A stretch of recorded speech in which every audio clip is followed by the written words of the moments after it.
Welcome to a sizzling Sunday here in Pasadena. 88 degrees for first pitch between the Arroyo Seco Saints and the Ventura County Pirates. First meeting between these two teams since June 9th, 2022. That time it was a 5-5 draw here in Pasadena. Saints trying to win back-to-back games after a big 11-4 win versus the Riptide yesterday. 9-6 in the standings, third in the CCL South. They'll face the Pirates tonight.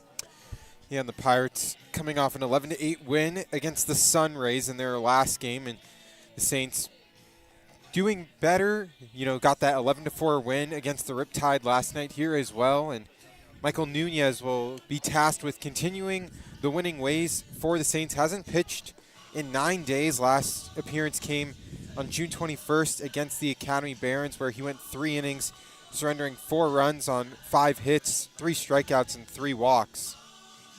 This will be his third start of the season. Started a game against the Crawdads at home as well. Both of his starts have ended in Saints losses. Trying to rewrite the script, though, as the Saints are right in the thick of things in that CCL South division. Came into play yesterday, 4th in the CCL South. Played the Riptide, beat the Riptide, moved up to 3rd, and just jostling for position. Still early in the CCL season as Ethan Kearney will get things going for the Ventura County Pirates. The center fielder today. Defensively, the Saints will have Nick Lazara behind the dish at catcher. Ryan Scott at first, Cam Conley at second, Tyler Gordon at shortstop. Adrian Lopez playing third base today. Interesting to see him there. And then from left to right in the outfield, Eli Watson, Easton Elliott, and Peter Worth. Nunez kicks and deals, throws the first pitch outside for a ball. Yeah, Lopez struggled a bit defensively last night in that 11-4 win. Had a few ground balls that just didn't feel like he had the confidence to ground it. Nunez, another one outside, ball 2. Quickly 2 balls, no strikes. Kearney, a sophomore at Glendale Community College. This is his 6th game so far this season for Ventura County, batting .158 coming into tonight. This one lifted high down the left side, trailing foul, so add a strike to the count.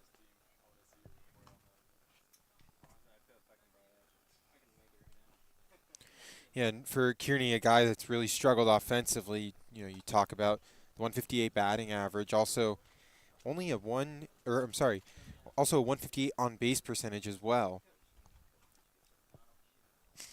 Nunez, this one inside, gets right back off his glove. Kearney racing down the first base line, and Conley no contest on the throw, so an infield single for the center fielder.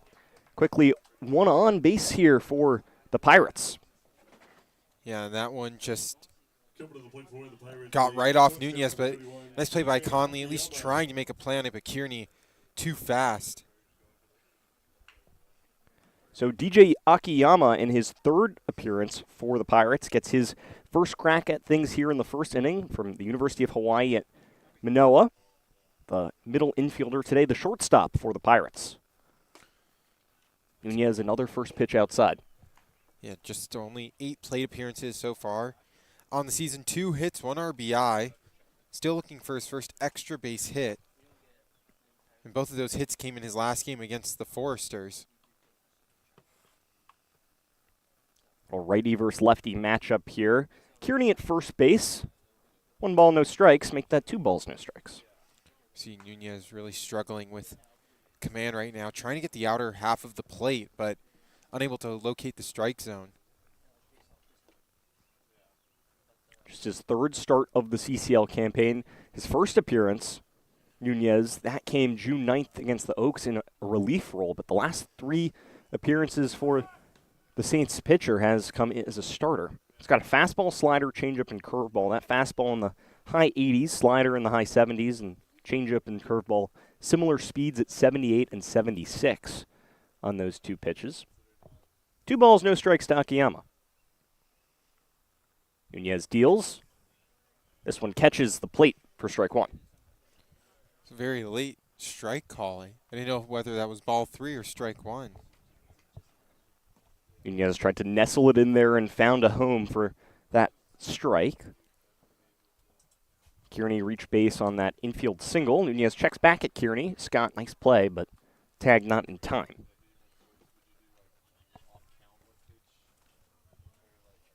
Evan, feels like another game that the Saints really need to add to their win tally. They want to keep momentum after 6-6 in their last 12. Yeah, in a South Division that's uber competitive. Had the game last night against the Riptide and still trailing a little bit. Obviously, the Conejo Oaks have been one of the hottest teams this season. They've really picked things up as of late on a bit of a winning streak. So the Saints started off hot 3-0, but have really teetered off. And the Santa Barbara Foresters as well, 12-5. Look at them and the Oaks both on a 5-game winning streak. 2 balls, 2 strikes. Nunez fires outside ball 3, and Kearney was going on that last pitch. He's got some speed on the base paths already. 3 stolen bases in 5 appearances so far this season. Jose Mariano on deck. The first baseman today for the Pirates. Nunez payoff pitch. Swinging down the right field line. Is it going to stay fair? Just foul as Peter Worth was chasing it, but lucky for the Saints. Could have been extra bases.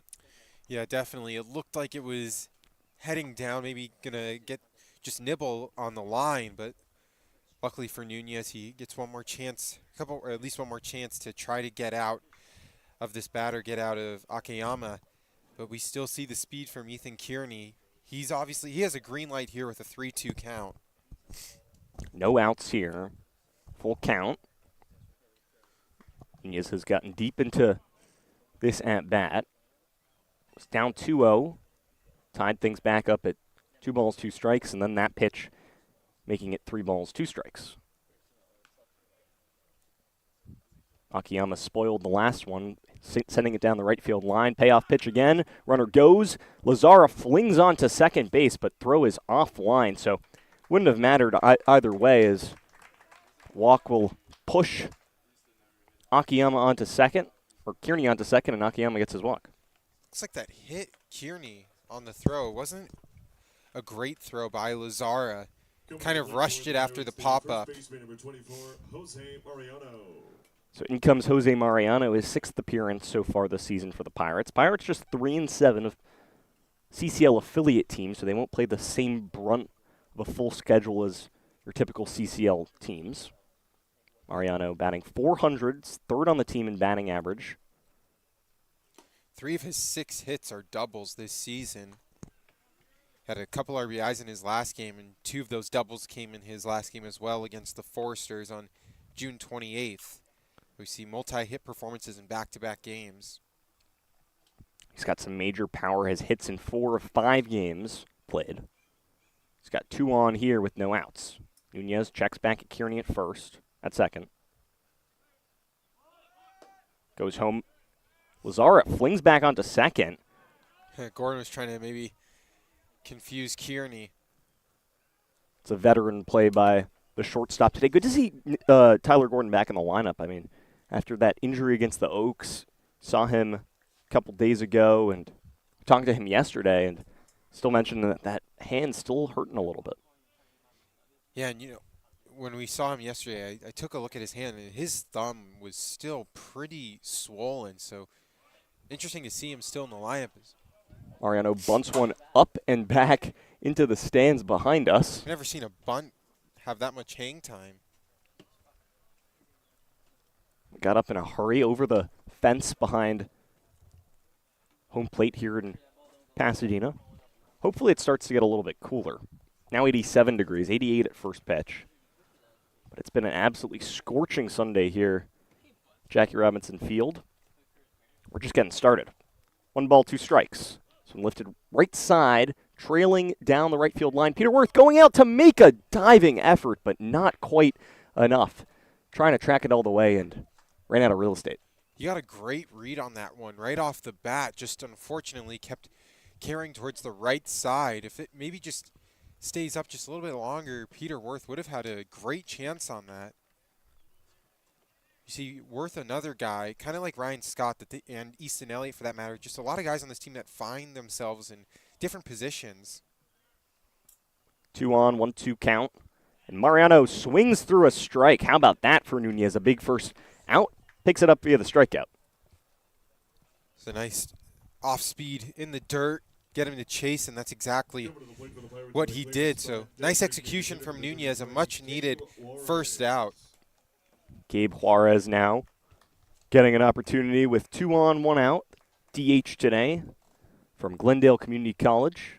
Leads the team in batting average, batting .455. Had a 3-hit game earlier this season in a 2-1 win versus the Conejo Oaks. Had a double in that game, picked up an RBI. He's got hits in 3 of his 4 appearances. Nunez flings a first pitch strike.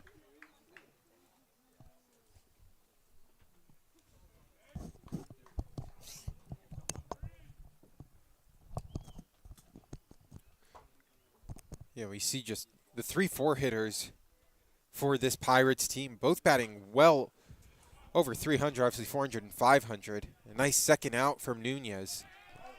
Runners will advance to second and third. Looked like Kearney wanted to shoot down the line, but stayed back at the bag. I think he was just testing Ryan Scott.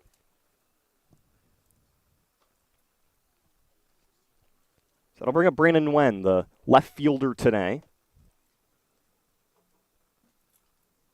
Batting .316 on the year with 6 hits, 3 RBIs, 2 walks, 6 strikeouts. Yeah, he's got RBIs in 3 of his last 4 games. .381 on base percentage, too. Some really impressive stuff for the left fielder. Still looking for his first extra base hit of the season, all 6 hits, singles. Multi-hit games in 2 of his last 3. Let's see with the .697 OPS. Nunez trying to dance away from danger here in the top of the first. Pitch on the way, swings through that, picks up a strike. See, Nunez kind of struggling with the walks in his first 2 starts, 3 walks in each, and strikeouts also relatively low. Obviously picked up 1 in this top of the first inning and trying to get out of this one unharmed. Nunez deals outside again. It really feels like he's lived on that outer half against the lefties. Yeah, he's trying to get them on the outside part of the plate. The only problem is that he's just having trouble locating that pitch. You know, we've seen from the Saints in this last week and a half, 2 weeks or so, just that third out being such a Charlie horse. Nguyen lifts one left field. Coming in on it is Eli Watson, who finds ball, makes the grab, and ends things here in the top of the first. The Pirates strand 2. Nunez gets out of the pickle. To the bottom of the first, here we go. It's 1-2-3 due up. Tyler Gordon, Cam Conley, Nick Lazara will be back in a jiffy.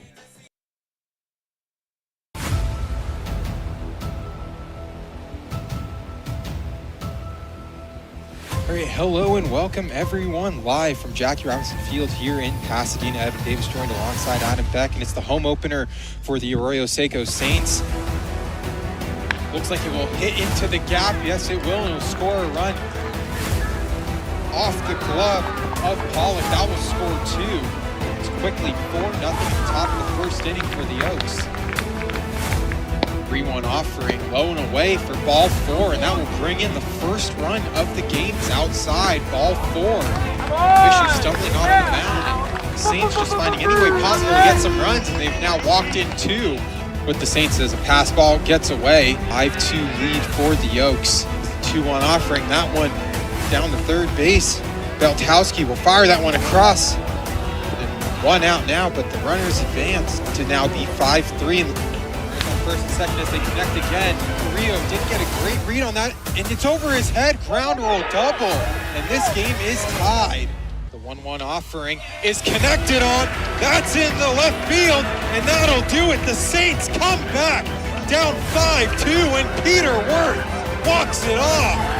How about a 4 spot by the Oaks to start things off in the first inning? And how about a 4 spot in the bottom of the 9th for the Saints to end things in the 9th inning?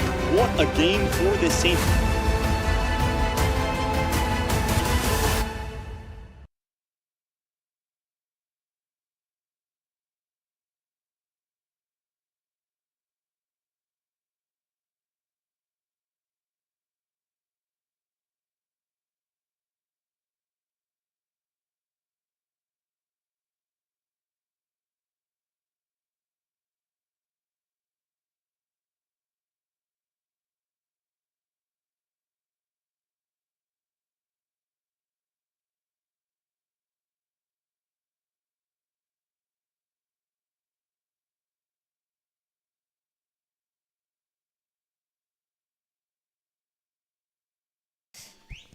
Bottom of the first inning action. It's Mason Miles on the bump for the Ventura County Pirates.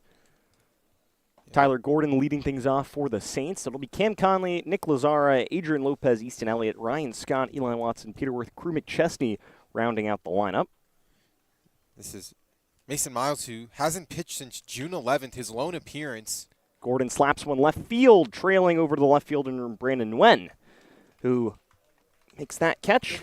One up, one down. Miles only 2 innings pitched in his lone appearance. Got hit, 1 hit allowed, 1 earned run, 2 walks, and a strikeout. Faced a total of 9 batters. ERA at 4.50. So Gordon flies out to left field, and that'll bring up Cam Conley. Conley has RBIs in 7 of his last 9 games. But in his last 6 games has really struggled, batting .250 on the season, but down to .222 in those last 6. Yeah, he was able to record hits in a numerous amount of games. He's only gone hitless once, but it's just 1 for 5, a bunch of 1 for 5s and 1 for 4s. That's what's really killed the average. But had an RBI double last night, had 2 RBIs in total. Ball in on the hands to Conley. Went 2 for 5 yesterday with that double, 2 RBIs, had a strikeout. He's really struggled with the strikeouts lately. And to your point about the lack of production, that was once at 779, has now teetered to 668. It's really been those last 6 games that he's struggled in, striking out in 30% of his plate appearances during that stretch, walking in just 7%. Lays off the 3-0 in there for strike 1. Yeah, but you see, when he is able to put bat to ball, he has the ability to rope it, and it's also not a traditional pull hitter. He's able to get it off the edge of the bat and find holes in that right field. 3 balls, 1 strike, lifts one left field, pretty deep, all the way back to the track is Nguyen chasing. That one's off the top of the wall. And how about Cam Conley chasing to second base in there with a stand-up double? I apologize, Cam Conley. Right after I said that he's more of a guy that pulls it down the opposite side. Ropes a double. Nguyen didn't play that one. I think he might have thought that was gone, but you just saw the first read was in and not back to the wall. And maybe he lost it just in the sun. It's a very hot day, as you mentioned. A nice start for Cam Conley. Nick Lazara switching up his walk-up song. Seen the Saints hitters do that a couple times. We saw yesterday Adrian Lopez changing things up mid-game. Yeah, well, everyone that we've interviewed has just been absolutely ruthless when it comes to Nick Lazara's walk-up song. It was Mi Amore, and now switches things up. So runner on second, Conley after the double. Lazara getting the start behind the plate today. Sure, the Saints would have loved to have Alex Burge back in there, but he'll get the day off. He had a 2 home run game yesterday. Started things off with a blast to right, and then finished up with an oppo taco to left. Lazara really struggled in his last game. Came against the Riptide in Irvine, went 1 for 5 with 3 strikeouts. For Cam Conley as well, doubles in 3 of his last 4 games. It really feels, though, as if the Saints can't go wrong with either catcher. Lazara, he's got hits in 5 of his last 6.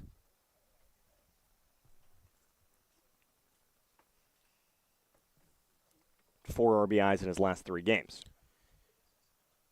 Yeah, he was honestly doing really, really well at the plate. We saw 2 RBIs against the Barons in their 9-3 win, and in the 18-1 blowout went 2 for 5 with a couple RBIs as well. Lazara hammers one right back up the middle, gets past the second baseman Ryder Gordon, and Cam Conley will come all the way home from second base. How about that? An RBI single up the middle for Nick Lazara.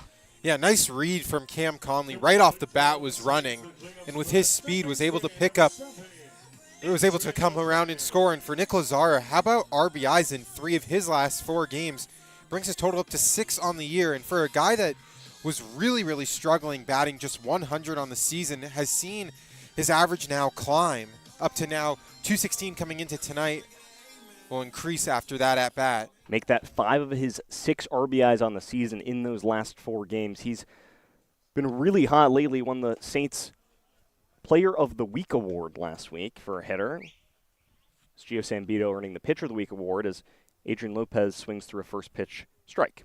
And that's kind of been the trend for Lopez, who's really struggled in these last 6 games, 1 for his last 23. Hitless in 5 of his last 6. No balls, 1 strike. Lazar at first base. Miles goes home.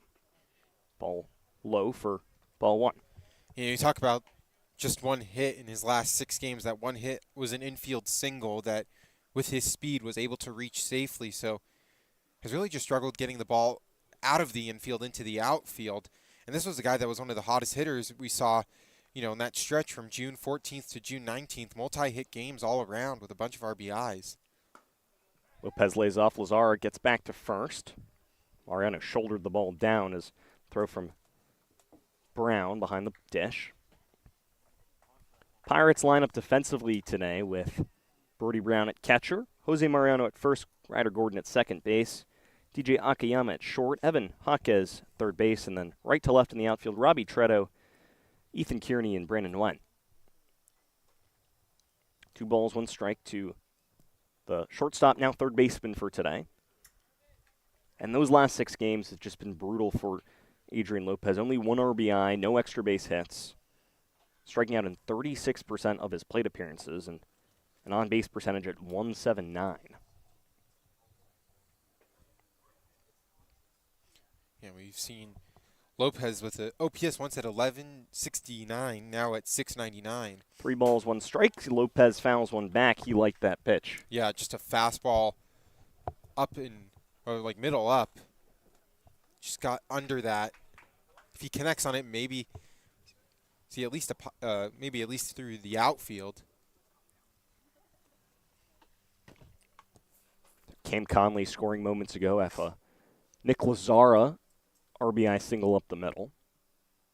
Payoff pitch. Lopez, ball 4. How about that? Starts things off with a walk today.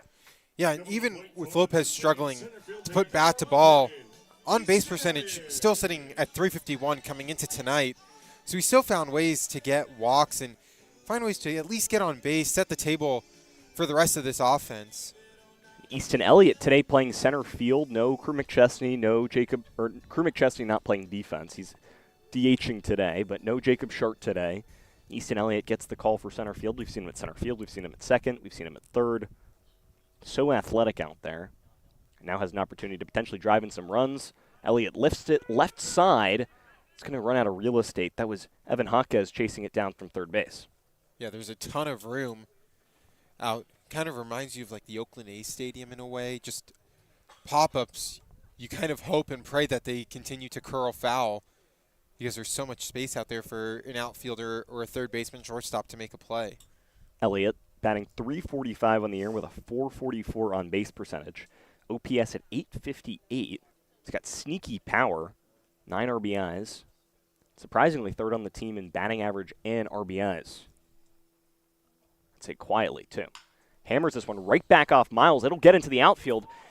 Should be a single. It'll bring in a run. Lazar is coming home. And how about 2-0 Saints lead as Lopez will go to third base. Elliott picks up an RBI single. And Miles looks okay, but that was a scorcher right off the bat. And Easton Elliott picks up an RBI single, but now all you think about is Mason Miles, who is walking it off like a champ, but manager will come out just to check on him, just see if it's not like adrenaline that's keeping him in right now. How about that for Easton Elliott, now on a 10-game on-base streak in games with a plate appearance, and he's got now 8 RBIs in his last 6 games. He's been really lighting it up at the dish for this Saints squad. Yeah, a guy that's in the transfer portal right now looking for a new home from Oral Roberts University. We saw him play junior college prior to that. This is a guy who's really heating up as of late. A guy that came in later in the season just because with Oral Roberts in the College World Series. And coming into tonight with a .345 batting average and another RBI. It'll be Ryan Scott, the first baseman, with a crack at things with 2 on and 1 out. Still the top of the first in Pasadena. Scott didn't get the nod yesterday to be in the lineup. But against the Riptide 2 nights ago, went 0 for 4. Feels like things are maybe starting to click, but not really, as Elliott was going to second base. He'll get in there easily as Brody Brown dropped the ball behind the plate. So now prime position here for Ryan Scott, who has really struggled at the plate this season. A 133 batting average coming into tonight, but the 349 on base percentage is what's really kept him in this lineup. Still finding ways to be effective. We've seen multi-walk games in a handful this season. He's got 7 walks in his last 5 games. He swings this one left side, happened to just be right at the third baseman in Evan Hawkes. Just the unfortunate luck that Ryan Scott's been dealing with. We saw in that last game at Irvine against the Riptide where he had some really nice balls that he hit into deep center field, right field as well, and was just unable to get the ball to drop, would just find it right in the glove of the outfielder, and you just see a line out right at the third baseman.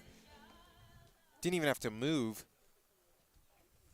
And Eli Watson is a guy who was in a rut to start the season, but as of late has kind of gotten out of it, watches that first pitch strike.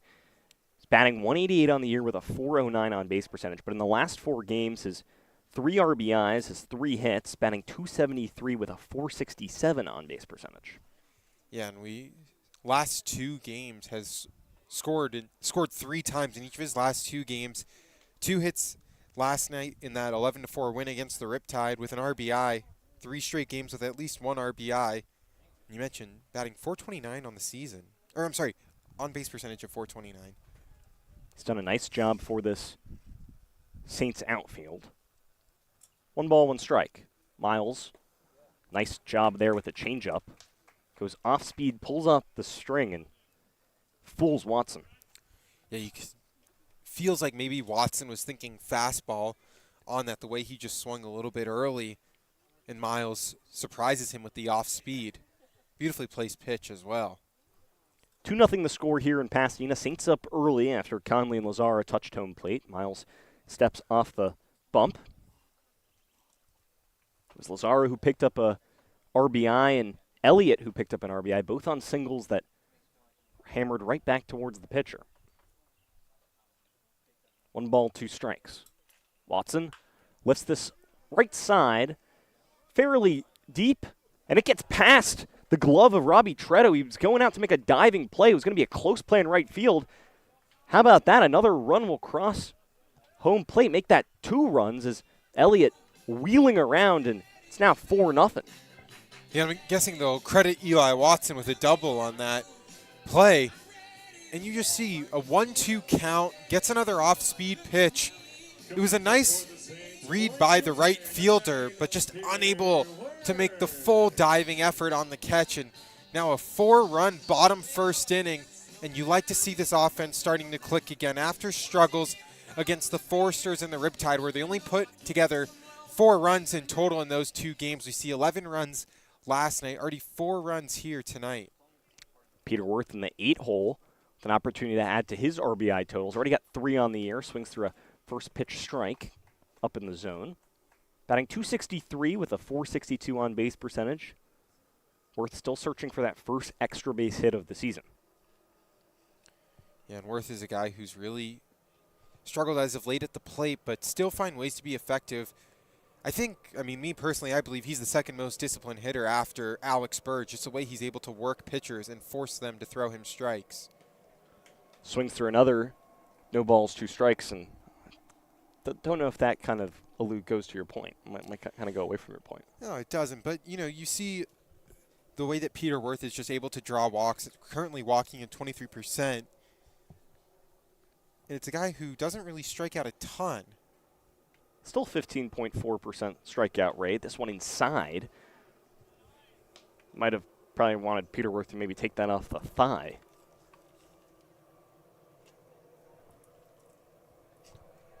No sighting of Peter Wirth to add these last few games. Yeah, I was about to mention. I feel like we would have seen him. I think we scared him off. Maybe you did. I don't know. Not me. 1 ball, 2 strikes. Wirth lays off, but it's strike 3 called, and he's unhappy with that. A little quick word with the umpire, but 4 runs on the scoreboard for the Saints. 4 runs has been kind of just the way that the Saints have put up offense this season so far. They'll lead by 4, headed to the second here in Pasadena.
So leading off last inning for the Saints was Tyler Gordon, and leading off the top of the second for the Ventura County Pirates is Ryder Gordon, second baseman today from Claremont McKenna. This is a guy who has also really struggled at the plate. 10 strikeouts and 18 at-bats, just one hit, which culminates in an .056 batting average from Claremont McKenna, as you mentioned. He's entering his sophomore season, and he had respectable average in his first season. .312 with the .412 on base percentage. Slugging .406 too. Yeah, it's really, maybe it's also just the inconsistencies in terms of the days that they're playing. Ropes this one left center field. Elliott ranging over to his right makes that snag. So one away here in the second inning. Nice job by Elliott out there in center, and I feel like we've alluded to his athleticism, but I mean, he makes every play look easy. Doesn't matter where he is. Yeah, and credit to Easton Elliott, who has just been a yes man in terms of where he's played. We've seen him at second base. We've seen him at third base. We've seen him at shortstop. Now out in center field with Crew McChesney not in the lineup tonight. And Coach Aaron Milam has a lot of guys on this team that are capable of playing multiple positions, and it's good for him because it just adds more flexibility to the lineup. So Robbie Tredo getting his first opportunity today. Batting .071 on the CCL season in 5 games. This will be his 16th plate appearance. 17th plate appearance. Had a sac fly earlier in the year against the Conejo Oaks. Yeah, and this is a guy who has also really struggled to plate, as you mentioned, but doesn't strike out a ton. Just 3 strikeouts and 14 at-bats.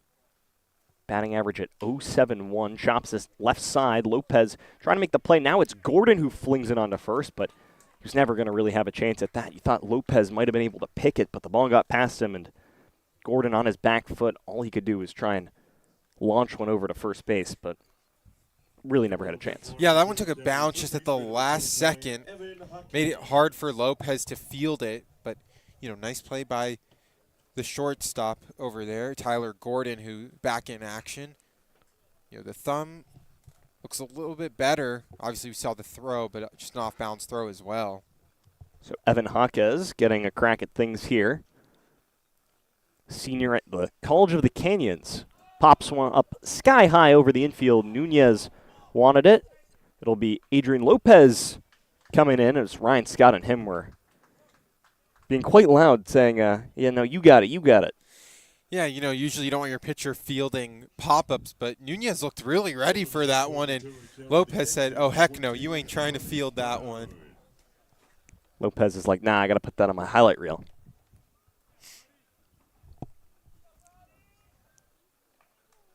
It's Brody Brown, the 9-hole hitter, catcher from Metropolitan State University of Denver, native of Riverside, California.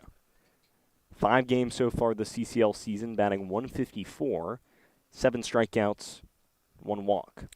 Yeah, just 2 hits and 13 at-bats, striking out at nearly 50%, over 50% of his at-bats, the 7 strikeouts, as you mentioned, and a guy who has just really struggled from Metro State College, entering that senior season. Just a .214 on base percentage in those plate appearances. Nunez off speed too low for a ball. Yeah, just 1 walk, as you mentioned, with the .214 on base percentage. 1 double with his 2 hits, and that double came on June 27th against the Academy Barons in what was a close 5-6 loss.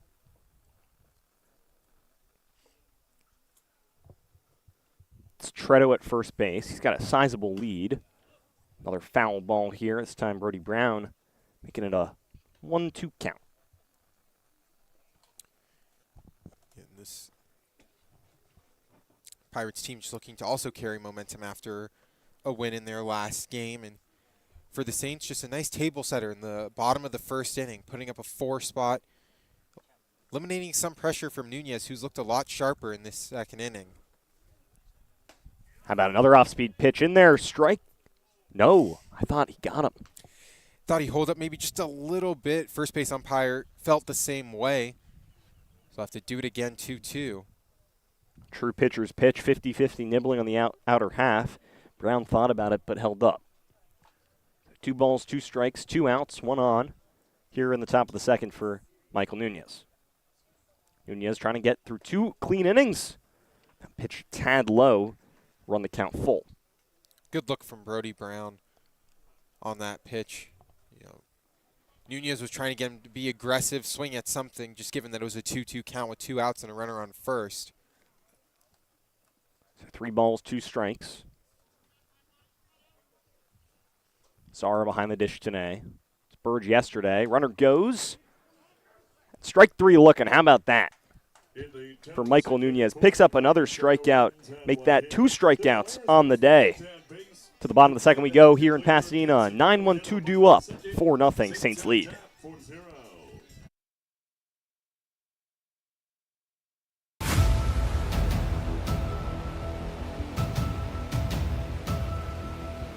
All right, hello and welcome everyone live from Jackie Robinson Field here in Pasadena. Evan Davis joined alongside Adam Beck, and it's the home opener for the Arroyo Seco Saints.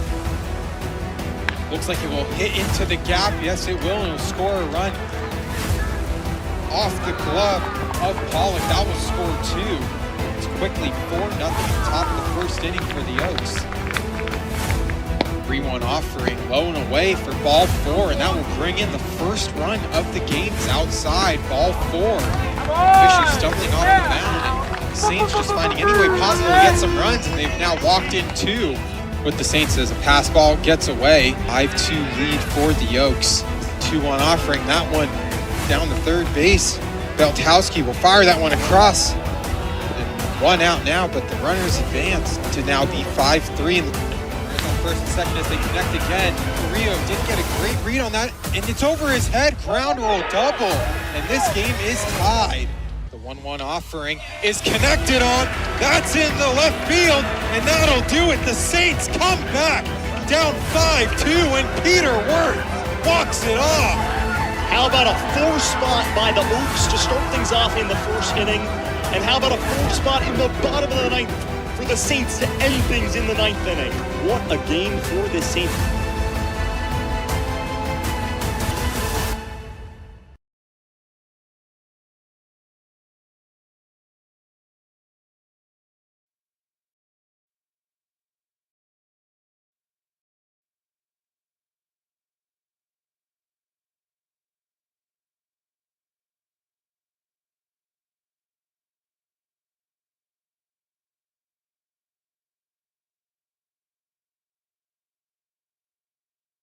Nine 1-2 due up here in the bottom of the second. It's still Mason Miles on the bump after allowing 4 runs off 4 hits in the bottom of the first, and McChesney will get things started here in the bottom of the second. Watch his first pitch outside. Batting .214 on the season, .286 on base percentage. He's had issues with strikeouts. He's struck out in 9 of 11 games played this season, with multiple Ks in 5 games. Yeah, and also just really struggling at the plate as well. 1 for his last 15 coming into tonight with 6 strikeouts. Started the season batting .263 with a .391 on base percentage in his first 5 games, and those numbers have dwindled. Lines this one right side, right at the first baseman. Jose Mariano steps on the bag. 1 up, 1 down. Let's make that in a stretch of 1 for his last 16. So back to the top of the lineup, Tyler Gordon, the shortstop today, getting crack at things in the second inning. He flew out to left field in the first. Batting .231 on the year coming into tonight with a .474 on base percentage, but he's been in and out of the lineup just because of injuries. He's only played in back-to-back games twice this season. He's really been banged up. Gordon wanted a bunt, pulled back, and checked down to the third base umpire, said he didn't go, so he called the ball. Gordon's been really, really hot at the plate as of late. Working now with a 4-game hitting streak.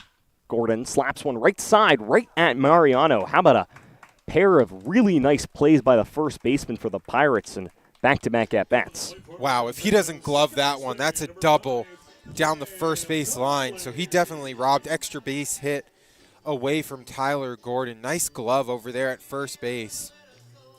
Cam Conley gets another crack here in the second inning. Had that double to get things going in the first. Came around to score as Nick Lazara put one through the infield, allowing Conley to scamper on home for the Saints' first run of the game.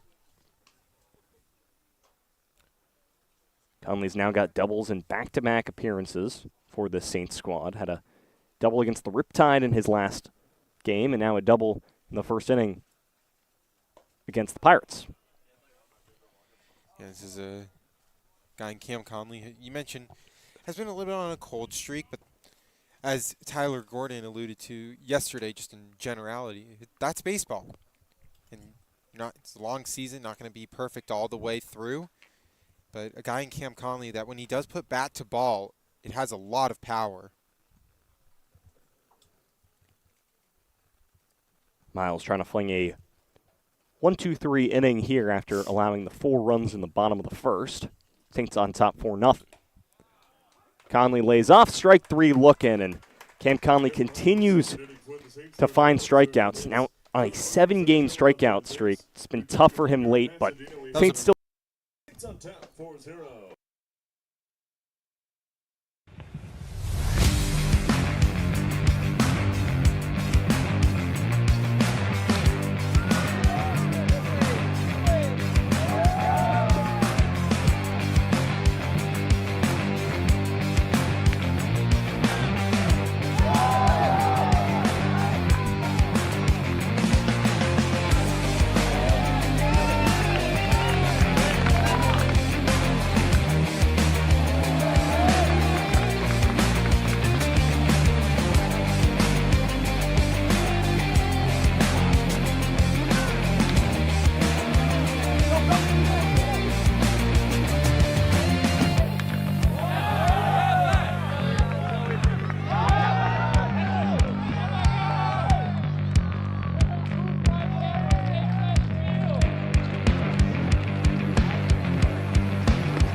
Back to the top of the lineup here for the Pirates. In the third, Michael Nunez threw 2 innings pitched, allowing 2 hits, 2 strikeouts, and a walk. No runs so far. 4-0 Saints lead after the 4 spot to start things off in the first. It's Ethan Kearney slaps pitch foul for strike 2. It's a nice response from the Pirates pitcher, Mason Miles, who, after getting roughed up in the first inning, allowing 4 runs, was able to find the strike zone, but it was also the nice defense from Jose Mariano. Nunez deals outside, adds a ball to the count, so 1 ball, 2 strikes. Kearney had that infield hit that looked like it just grazed off of Nunez. Slap left side, Lopez, all the time in the world to fling over the diamond, and it's over Scott's head. It gets past him. That'll be single or I guess reach on an error for Kearney. He'll scamper onto second base, but just a routine throw from Adrian Lopez, make that his 13th error of the season. And, it's a big difference when you're going from shortstop to third. You're making a longer throw, and maybe Lopez just still in the mindset of a shortstop where it's a shorter throw to first, and just airmailed that one over Ryan Scott. So DJ Akiyama has an opportunity to add a run on the board for the Pirates. First pitch swinging, lifts one foul. Akiyama walked last time he was up back in the first inning. was proceeded to be stranded at first base.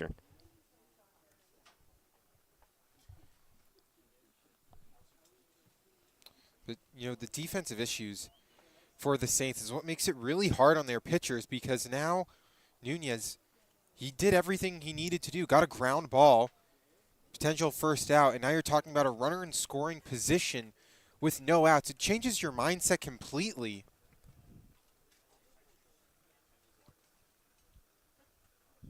Top of the third here in Pasadena, 4-0 the score. Akiyama trying to bring home Kearney, his teammate at second. Nunez checks back on Kearney, and Akiyama fouls one back.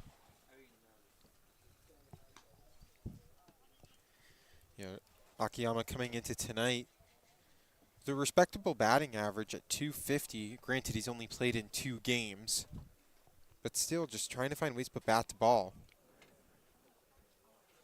2 hits and 8 at-bats prior to tonight. No walks yet on the season, or I guess he picked up his first walk on the season in the first inning.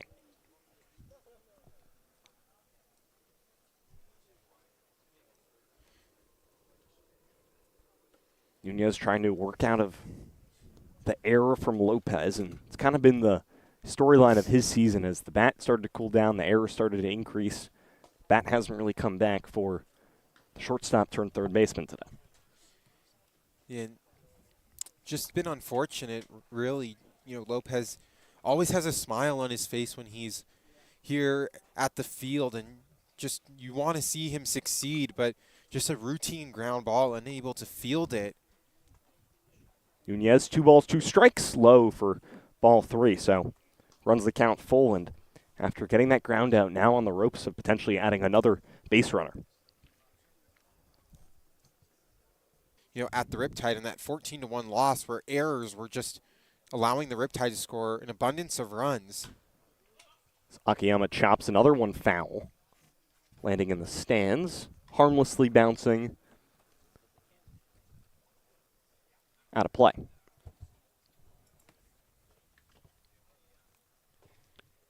So payoff pitch once more. Runner on second, Kearney reached on that error from Lopez, airmailed Ryan Scott at first base. Nunez checks back on Kearney, looks back at Akiyama, does it again, fires home, swing and a miss outside. That's his 3rd strikeout. Nunez picks up 3 Ks in the early going. It's a big out there for the Saints. Yeah, and you saw, we've seen this entire game, Nunez trying to work the outer half of the plate, and that time he gets Akiyama to strike out, his 3rd strikeout in 3 games. So Jose Mariano, who has made a plethora of nice plays at first base. Pirates need his bat now to bring home Kearney. That bug is really bugging you. That bug is continues to come over as Mariano lifts one into making a diving play, a spectacular snag over there in shallow right field. Watch out, though, because he's getting up a little slow. That shoulder took a nice dive right into the grass as well. Might just give him a minute or two. But a nice second out by the Saints, and nice base running from Ethan Kearney to make it from second to third. So Kearney advances, or I guess he wasn't a snag. It must have popped out of the glove as Mariano stays at first base. So only 1 out, I guess. After the strikeout to Akiyama, that ball, dropped, fell out of Conley's glove. It looked like he had it. Looked like I thought he did catch it, but the first base umpire ruled him safe. But a nice effort nonetheless. At least you limit it to a single, just off the end of the bat. Juarez swings through that pitch from Nunez, so 1 ball, 1 strike, runners on the corners, Pirates knocking on the door. Juarez, Glendale Community College, batting near 300, or batting 317 for his career. Batted 333 last season, and 132 at-bats. He's one of the best hitters on this Pirates lineup. Team leader in batting average coming into tonight. It's the highest batting average. It's now to 467. Lifts this one deep left field. This one is way, way back. Eli Watson to the track, and it lands on the warning track. Watson unable to make a grab, so 1 run will score. How about a stand-up double for Gabe Juarez? Brings Ethan Kearney home, and the Pirates are on the board.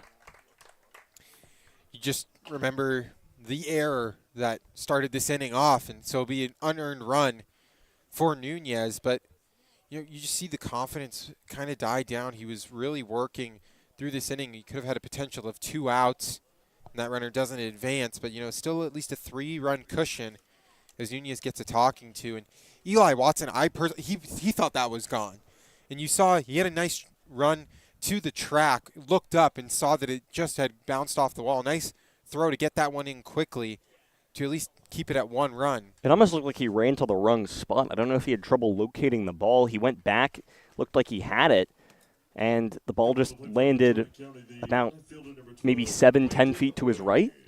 Yeah, you see him talking to Easton Elliott out there in left field, saying he thought he made the right read on it. It's hard to make those catches that land right at the wall. You don't know how to time it. It's also so deep there in left field and left center field that Watson may not have realized where he was. He's played in right field, he's played in left field, but he's bounced around, and right field is definitely a different ball game to left field, and that's something I don't know if we've mentioned enough on these broadcasts. Yes, we've talked about how it's 345 to right, 374 to left, but in terms of playing defense out there, it's completely different as Nguyen slaps one into left field. Watson will throw it in, but not before another run crosses the board. So an RBI single for Brandon Nguyen after the RBI double from Gabe Juarez and back-to-back at-bats. How about 2 runs on the scoreboard for the Pirates?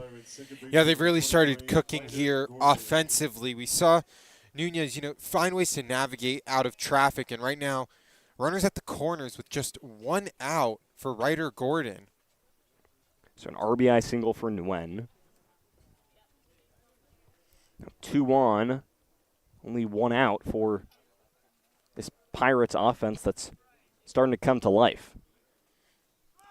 Runner goes, Nguyen on his way to second. Really good throw. Is it in time? It is. What about that kind of throw from Nick Lazzara? Tossing out the spaghetti and meatballs and saying, eat some pasta. Yeah, just a nice throw by Nick Lazzara. We saw the first time that he threw that over to second, that it hit Ethan Kearney, and maybe a momentum killer here for the Pirates, who had runners at first and third with Ryder Gordon representing the tying run. It's an absolute hose from Lazzara. Really nice job behind the dish. Ball's 2 strikes. Nunez trying to get out of it with just the 2 runs on the scoreboard for the Pirates. One of them will be unearned after the error from Adrian Lopez. This is a hitter in Ryder Gordon batting .053 now on the season after starting 0 for 1 tonight. Flew out to center to start the second inning. Robbie Treader on deck. And you see just his stats during his collegiate season, batting .312, and just not the start that he was obviously looking for to begin the season. Gordon fouls another back. He'll live to see another day. So 1 ball, 2 strikes to the second baseman. Big at-bat here for Gordon as well as Nunez to, at least limit the damage to 2 runs. You still have an insurance marker on the board. Slapped right over to Conley at second base. He'll fling on to first, and the Saints get out of it. But not before the Pirates tack on 2. Cut the deficit in half, 4-2. Headed to the bottom of the third here in Pasadena. Adam Beck, Evan Davis. You're watching Saints vs. Pirates baseball.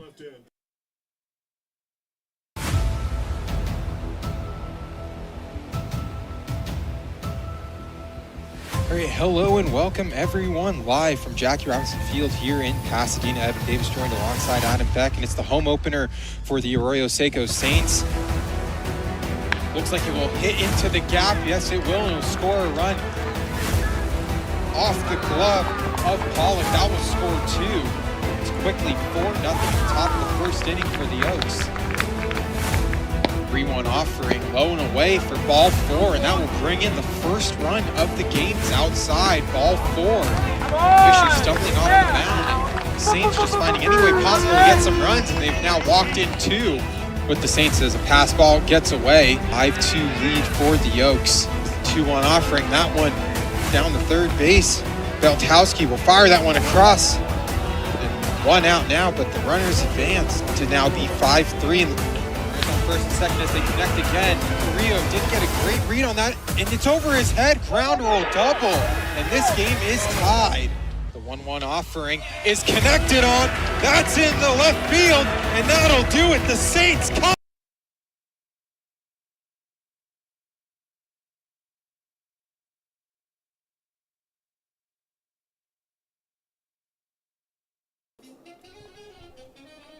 So after Lazara made a beautiful play defensively that helped the Saints get out of the top of the third, he leads things off here in the bottom of the frame.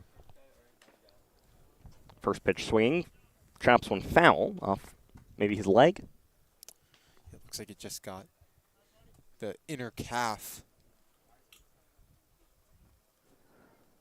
Zara was the Saints hitter of the week last week.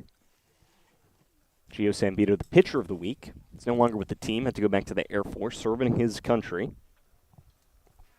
But a really fantastic 2 weeks for Sambito in Southern California. Yeah, just a really nice, humble guy who was just explaining that, you know, without the Air Force and without the military and the Army and all that, that there is no baseball. Lazara ropes one down the right field line. How about a single for Nick Lazara? Wanted to go to second base, but it's held up just in time. So nice little piece of hitting. How about a single for the catcher? Yeah, 2 for 2 with 2 singles in this one. For a guy who came in first 10 games or first 10 at bats, only 1 hit, and has really picked things up as of late. And his batting average just continues to climb. Now 256 batting average on the season. Adrian Lopez, productive first plate appearance, walked, came around to score, part of 4 consecutive batters that touched home plate from Conley, Lazara, Lopez, and Elliott in the 2 through 5 spots in the lineup. It's the 4 runs on the scoreboard as Lopez watches a first pitch for a strike.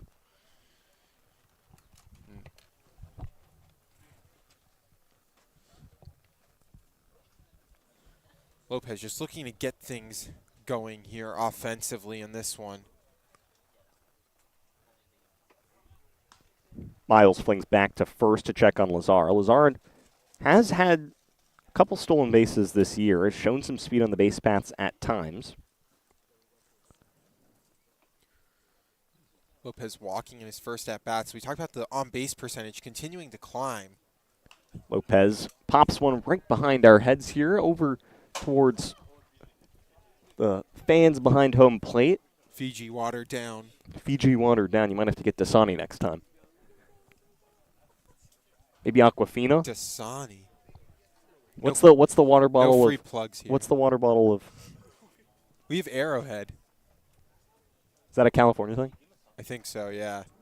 But the California thing's usually Fiji. It's the Poland Springs of California. That's what we're getting from our producer, David Mathamaras. No balls, 2 strikes to Lopez. Third base today, Lazara dancing at first. Lopez lays off. Ball 1. It's a nice pitch on the inner half from Mason Miles, but a nice take from Adrian Lopez.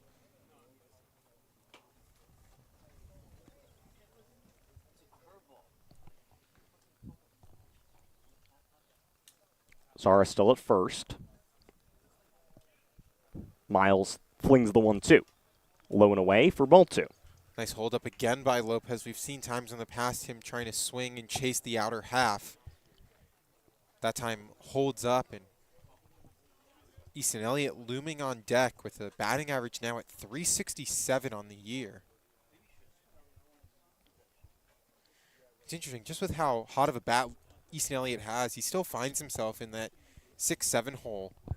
Gives the Saints so much depth offensively in terms of guys that can do damage anywhere in the lineup.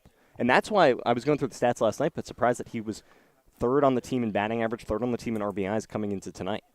You'd expect a guy of those stats to be a little bit higher in the lineup. Lopez skies one over the infield. Mariano coming in on it. calling his teammates off to make the grab. So how about Jose Mariano really flashing the leather early in this one?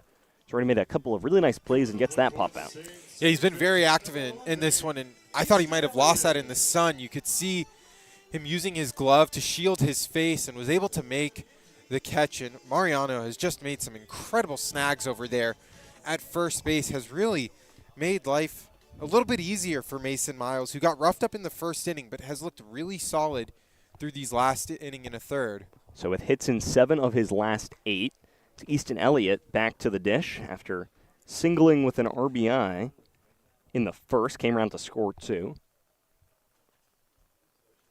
It's on a 10-game on-base streak after that base knock back in the first inning. Chops one back and foul. Yeah, Elliott already with an RBI this season, up to 10 RBIs, and has just been a killer at the plate, has found many ways to at least keep the Saints afloat or to tack on to leads. And it's also been recently, too. I mean, in his last 5 games coming into tonight, batting .389 with a .500 on-base percentage. Lays down a bunt, goes right back towards Miles. He thought about flowing on to second. That ball gets past Mariano at first base, so after we commended him for his stellar play at first base, Elliott reaches on an error from Mariano at first. Wonder if that's if that error is charged to Miles. Tough throw or tough grab that Mariano had to make.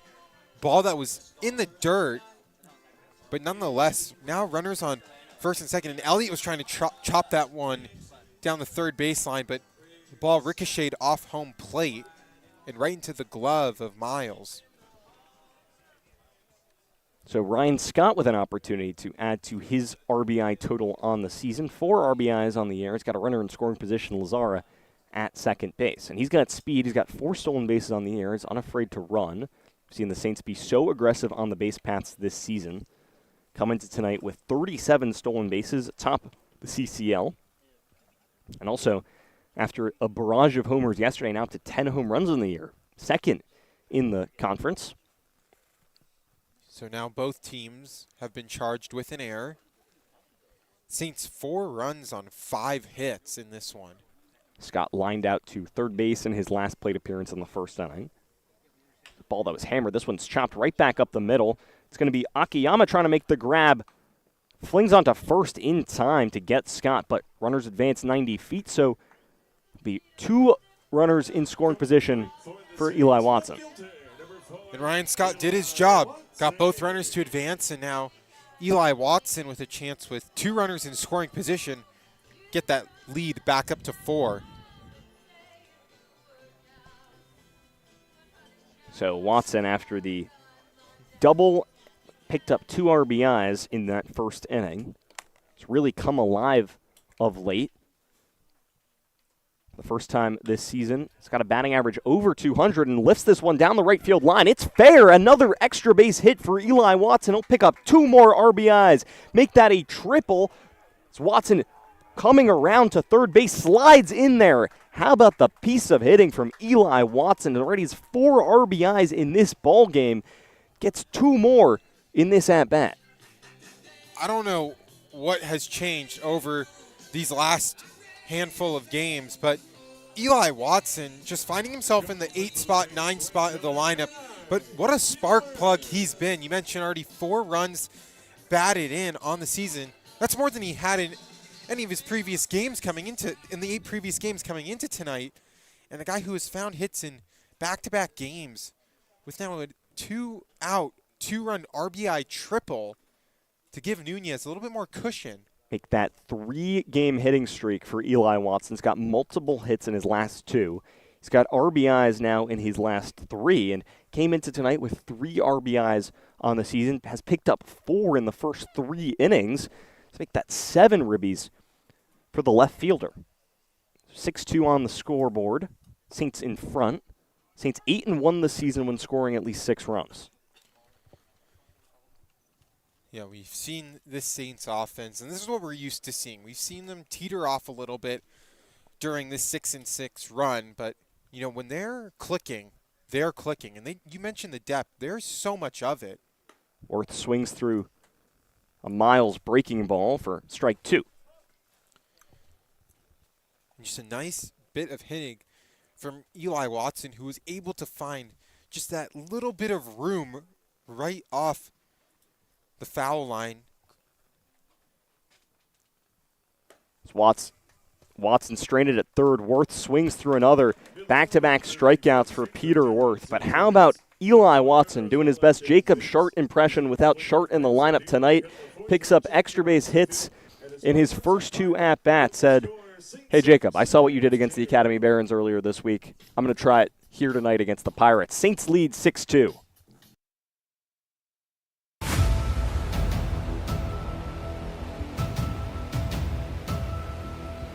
All right, hello and welcome everyone live from Jackie Robinson Field here in Pasadena. Evan Davis joined alongside Adam Beck, and it's the home opener for the Arroyo Seco Saints. Looks like it will hit into the gap. Yes, it will, and it will score a run off the glove of Pollock. That will score 2. It's quickly 4-0 top of the first inning for the Oaks. 3-1 offering, low and away for ball 4, and that will bring in the first run of the games outside, ball 4. Fisher stumbling off the mound, and the Saints just finding any way possible to get some runs, and they've now walked in 2 with the Saints as a pass ball gets away. 5-2 lead for the Oaks. 2-1 offering, that one down the third base. Beltowski will fire that one across. And 1 out now, but the runners advance to now be 5-3. First and second as they connect again. Rio did get a great read on that, and it's over his head. Ground roll double, and this game is tied. The 1-1 offering is connected on. That's in the left field, and that'll do it. The Saints come back down 5-2, and Peter Worth walks it off. How about a 4 spot by the Oaks to start things off in the first inning? And how about a 4 spot in the bottom of the ninth for the Saints to end things in the 9th inning? What a game for the Saints. Eli Watson becoming the player of the game so far after that triple that scored 2 runs to add 2 more runs to the Saints tally here in Pasadena against the Pirates. First meeting between these 2 teams this season. Michael Nunez coming back on the bump for his 4th inning in this one as Ryder Gordon ended things in the 3rd, so Robbie Truddo facing a 0-2 count here in the 4th. Truddo 1 for 1 so far in this one. We saw him coming into tonight, just 1 hit in those 15 plate appearances. 1 ball, 2 strikes to a right fielder today. Truddo sounds like he almost broke his bat. This one blooped past Gordon at shortstop. Bat's still intact, but it didn't feel like that was great contact. Yeah, and it got the shortstop, Tyler Gordon, twisting and turning. Just a weird curve on that ball that started off on the left side of Gordon and then moved over to the right. Felt like a clean break on the bat. It sounded like one at least.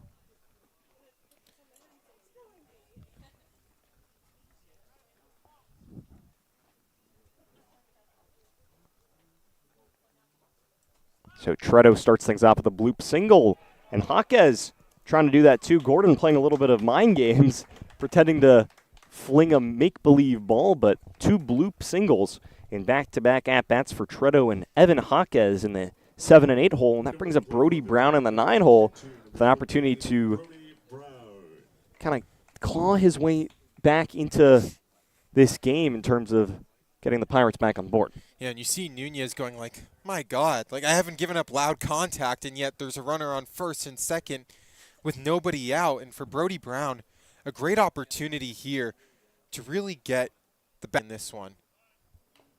How about a bunt for Kearney, or Brown rather, sorry.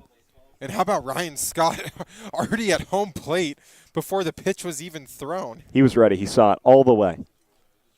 It's Ethan Kearney on deck, the center fielder. Brown is 0 for 1 so far today with a strikeout looking back in the 2nd.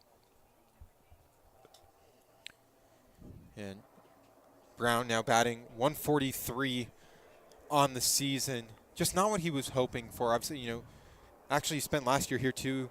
The Pirates batted .295. Scott charging in, just in case another bunt from Brown. Scott has to be careful in case Brown actually puts bat to ball here, because any closer, and he's just going to get hit off the end of the bat. Yeah, that would definitely hurt. Scott pretty in for that first base position. He's got his heels in front of the dirt. Someone warming up in the Saints bullpen just saw Alex Burge making his way. Double play ball.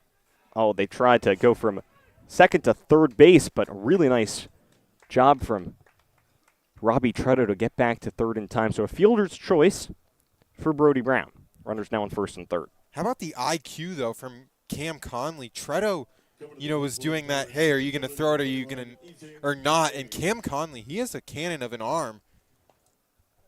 That was a close play, a lot closer than I think Treader was thinking. So runners on first and third for Ethan Kearney.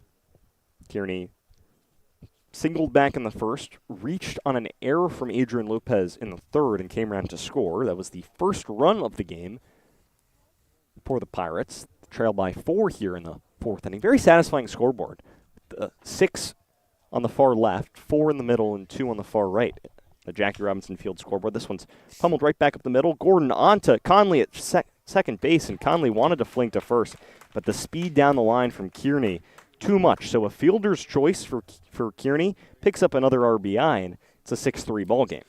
I would love to know the exit velos of these hits, because Nunez is doing everything right. It's just the balls are almost dying before it even reaches Gordon. We've seen 2 tries at a double play that would have eliminated the run from scoring, but Ethan Kearney just has wheels. Obviously still a 3-run lead, but could have came out of this inning without any damage. So Nunez has allowed now 7 hits in this ball game. Back-to-back fielder's choices, though, allow for the Pirates to push a run on the board.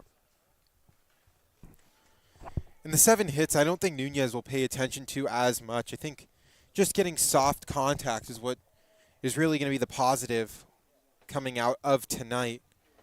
We've seen in his last few starts getting a bit more roughed up, and Akiyama fouls a pitch back, so no balls, 2 strikes to the shortstop. Nunez has also done a really good job throwing strikes, 46 strikes to 24 balls tonight. It's a pretty healthy number, about 64-65% strikes. Yeah, and you got to think that this out is his final out. As I mentioned, Alex Burge, the backstop, warming up someone in the bullpen. It's kind of hard to see who it is from this angle. It's Jake Vargas warming up. Nunez trying to get out of this one with just the 1 run allowed. 1-2 outside. Lazara tries to throw on to second base. This ball way over the head of Conley, who was coming to the bag. Gordon was in that range too. That ball just airmailed. Nice awareness, though, from Easton Elliott. The center fielder has just as much responsibility as a second baseman or a shortstop, depending on who is going to apply the tag. Just make sure in case the ball does get past that you're ready. And with such a speedster in Kearney, he had to be. So Nunez goes home with it again. This one slapped towards right center field. That'll get down for a base knock. A run will score, and we've got a 6-4 ball game here in Pasadena. The Pirates add another to the scoreboard, courtesy of a really nice piece of hitting there from Akiyama. Yeah, and you just see, the 2 force outs. If the Saints are able to convert on one of those double plays, we're talking about a 6-2 lead heading into the bottom half of the 4th inning. That was the only ball that we've seen this inning hit particularly hard, too. The rest have been primarily soft contact. The only ball that's really reached a decent part in the outfield. The other ones have just grazed the outfield grass. Now Jose Mariano trying to keep it going. We've mentioned the issues with 2 outs the Saints pitching staff has had in the last week and a half or so. It's all been getting that 3rd and final out of innings have just been so hard for the Saints, and it's been errors that have played parts of that, making Saints pitchers throw 4 or 5 outs in an inning, but also feels like the Saints have gotten a little bit unlucky here. Nunez has been throwing strikes. It's just been the soft contact that has dribbled away from these Saints defenders. 2 balls, no strikes to Mariano. Chops it softly right back up the middle. Really nice diving stop and scoop to second base.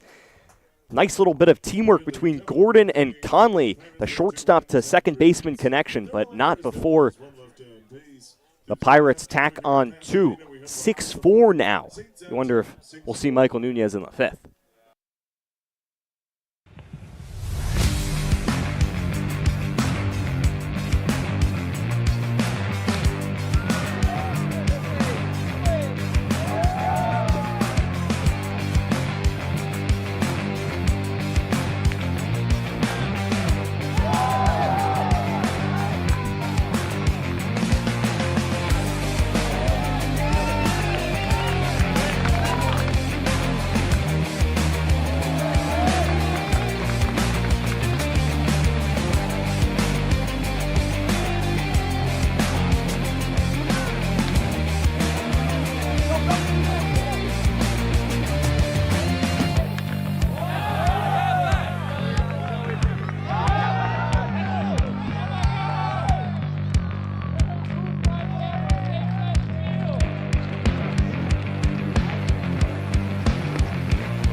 So Mason Miles back for the 4th inning. In 3 innings so far, has allowed 6 hits, 6 runs, 1 walk, 3 strikeouts. And it's Crew McChesney, the 9-hole hitter, getting his 2nd at-bat of the game. Fouls first pitch back. Grounded out to first base back in the 2nd. Start things off in that frame. Yeah, Crew McChesney was out for a few games because of an oblique injury and just feels like he hasn't been the same since. Saw on the team's last game, or played in his last game was against the Riptide in Irvine, went 0 for 4 with a hat trick of strikeouts. We did see that 3 for 4 game with a sac fly, 4 RBIs, 2 doubles against the Barons in the 18-1 win for the Saints 6 days ago.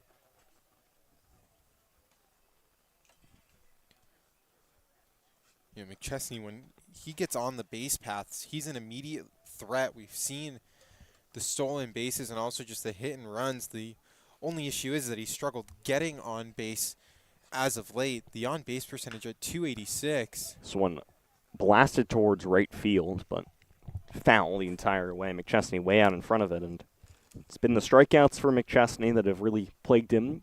Striking out in 28.6% of his plate appearances coming into tonight. Grounded out in the 2nd inning, so probably now about 28%. Lays off the off-speed in the dirt for ball 2.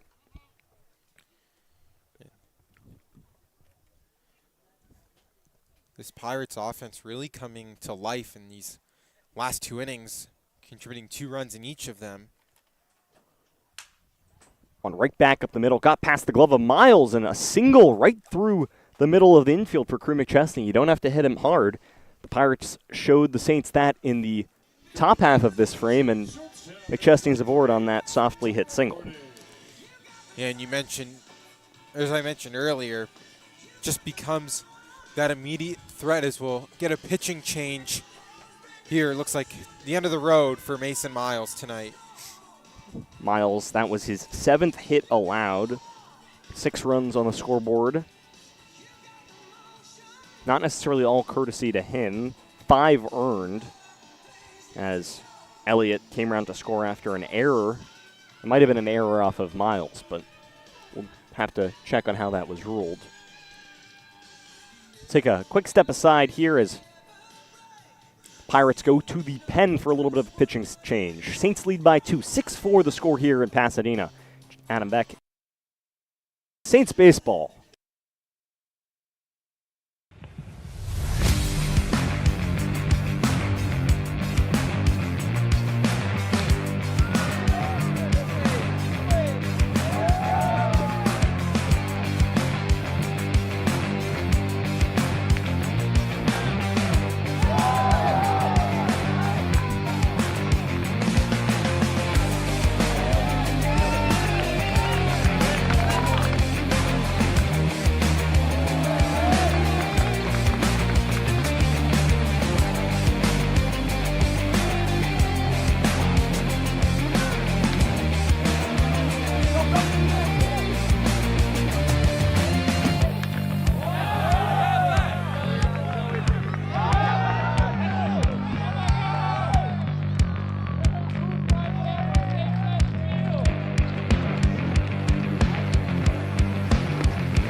Back to Saints baseball.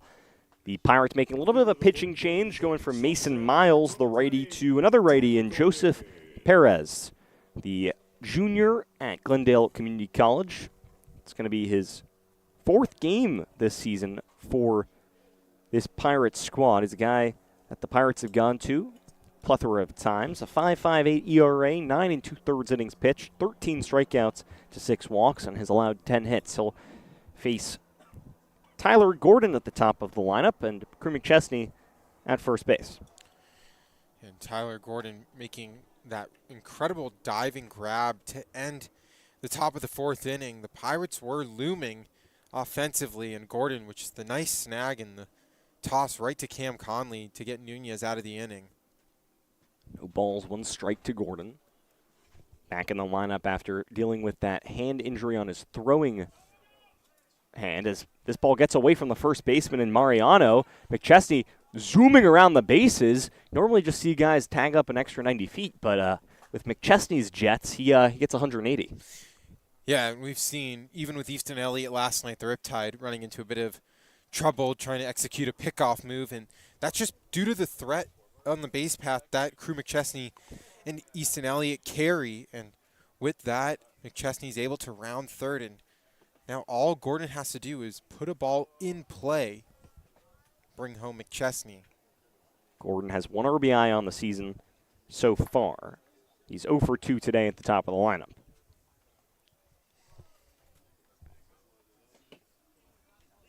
Lays off pitch for ball 1. So 1-1 the count to the shortstop. Yeah, currently ranked 4th on the team in batting average coming into tonight. Obviously a smaller sample size, just his 6th appearance with injuries and just finding himself in and out of the lineup. But still has been effective when given the call. Another ball in the outer half. Just one of 3 guys in the lineup tonight without reaching base so far in this one. It's Gordon, Ryan Scott, and Peter Worth. Worth an uncharacteristic 2 strikeouts so far in the 8-hole. Gordon lays off again, ball 3. Yeah, nice look from Gordon on that pitch. It was just an off speed that looked like it was going to paint the inner half of the plate, but just went a little too in.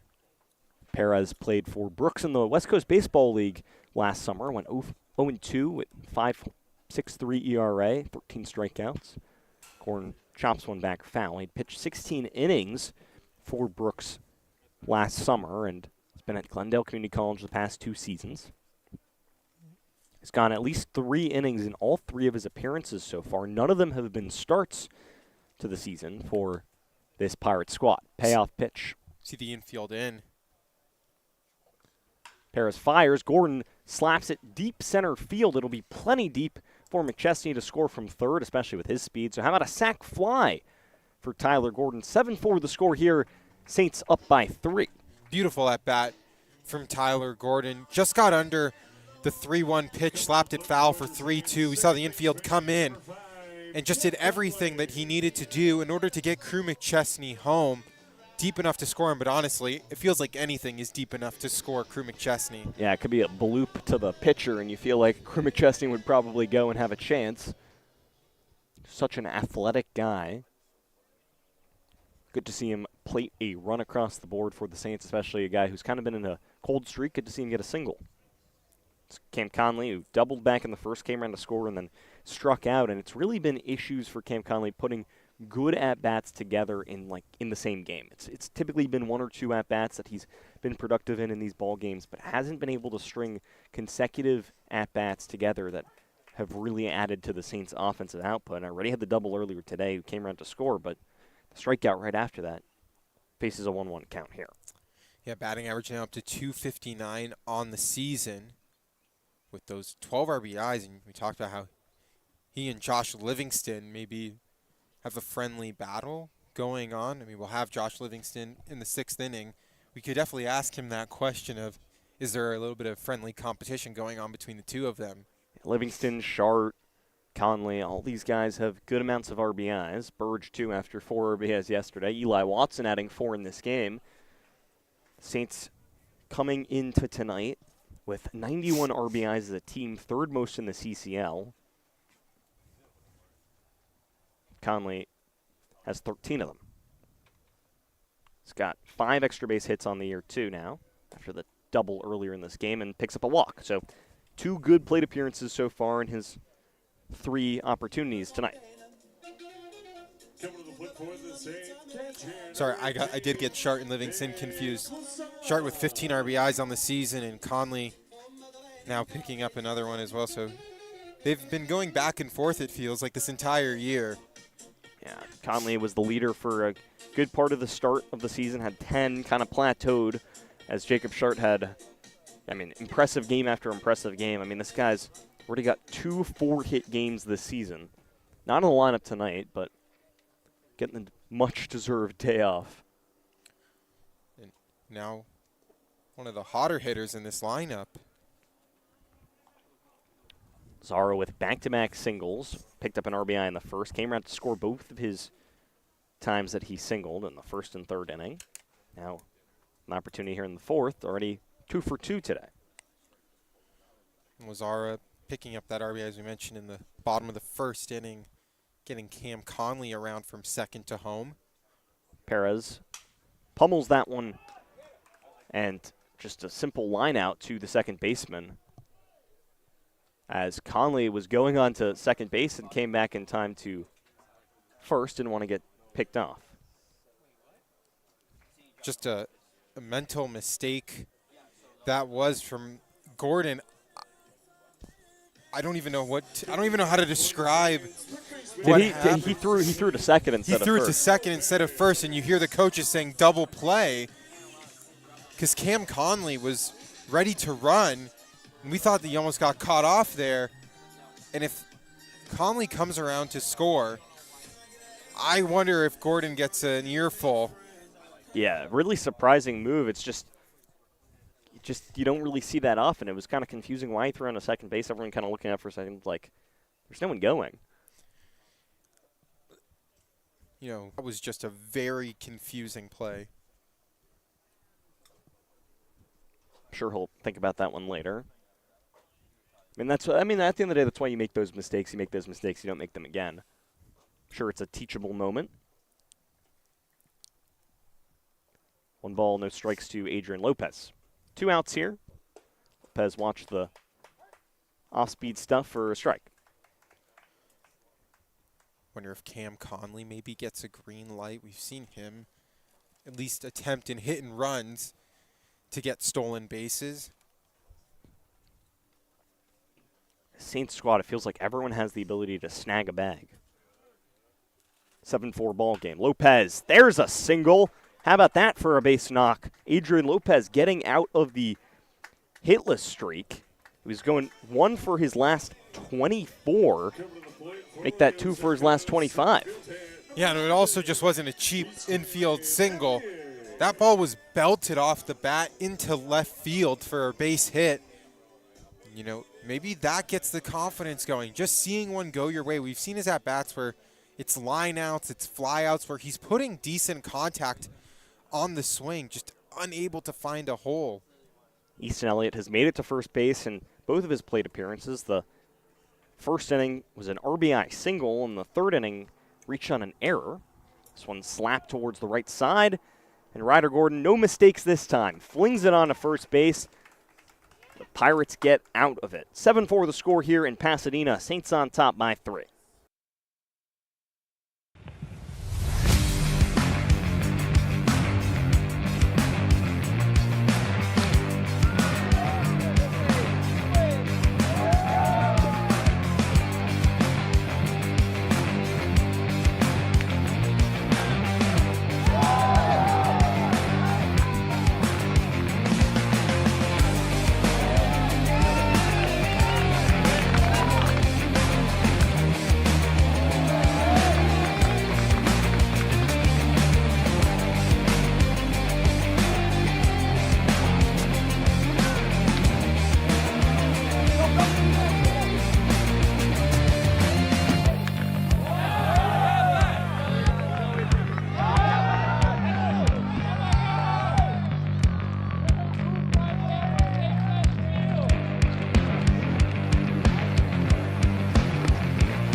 So you saw the 4 on the back of the jersey, Evan, and it's not Jake Vargas, it's Jace Presley.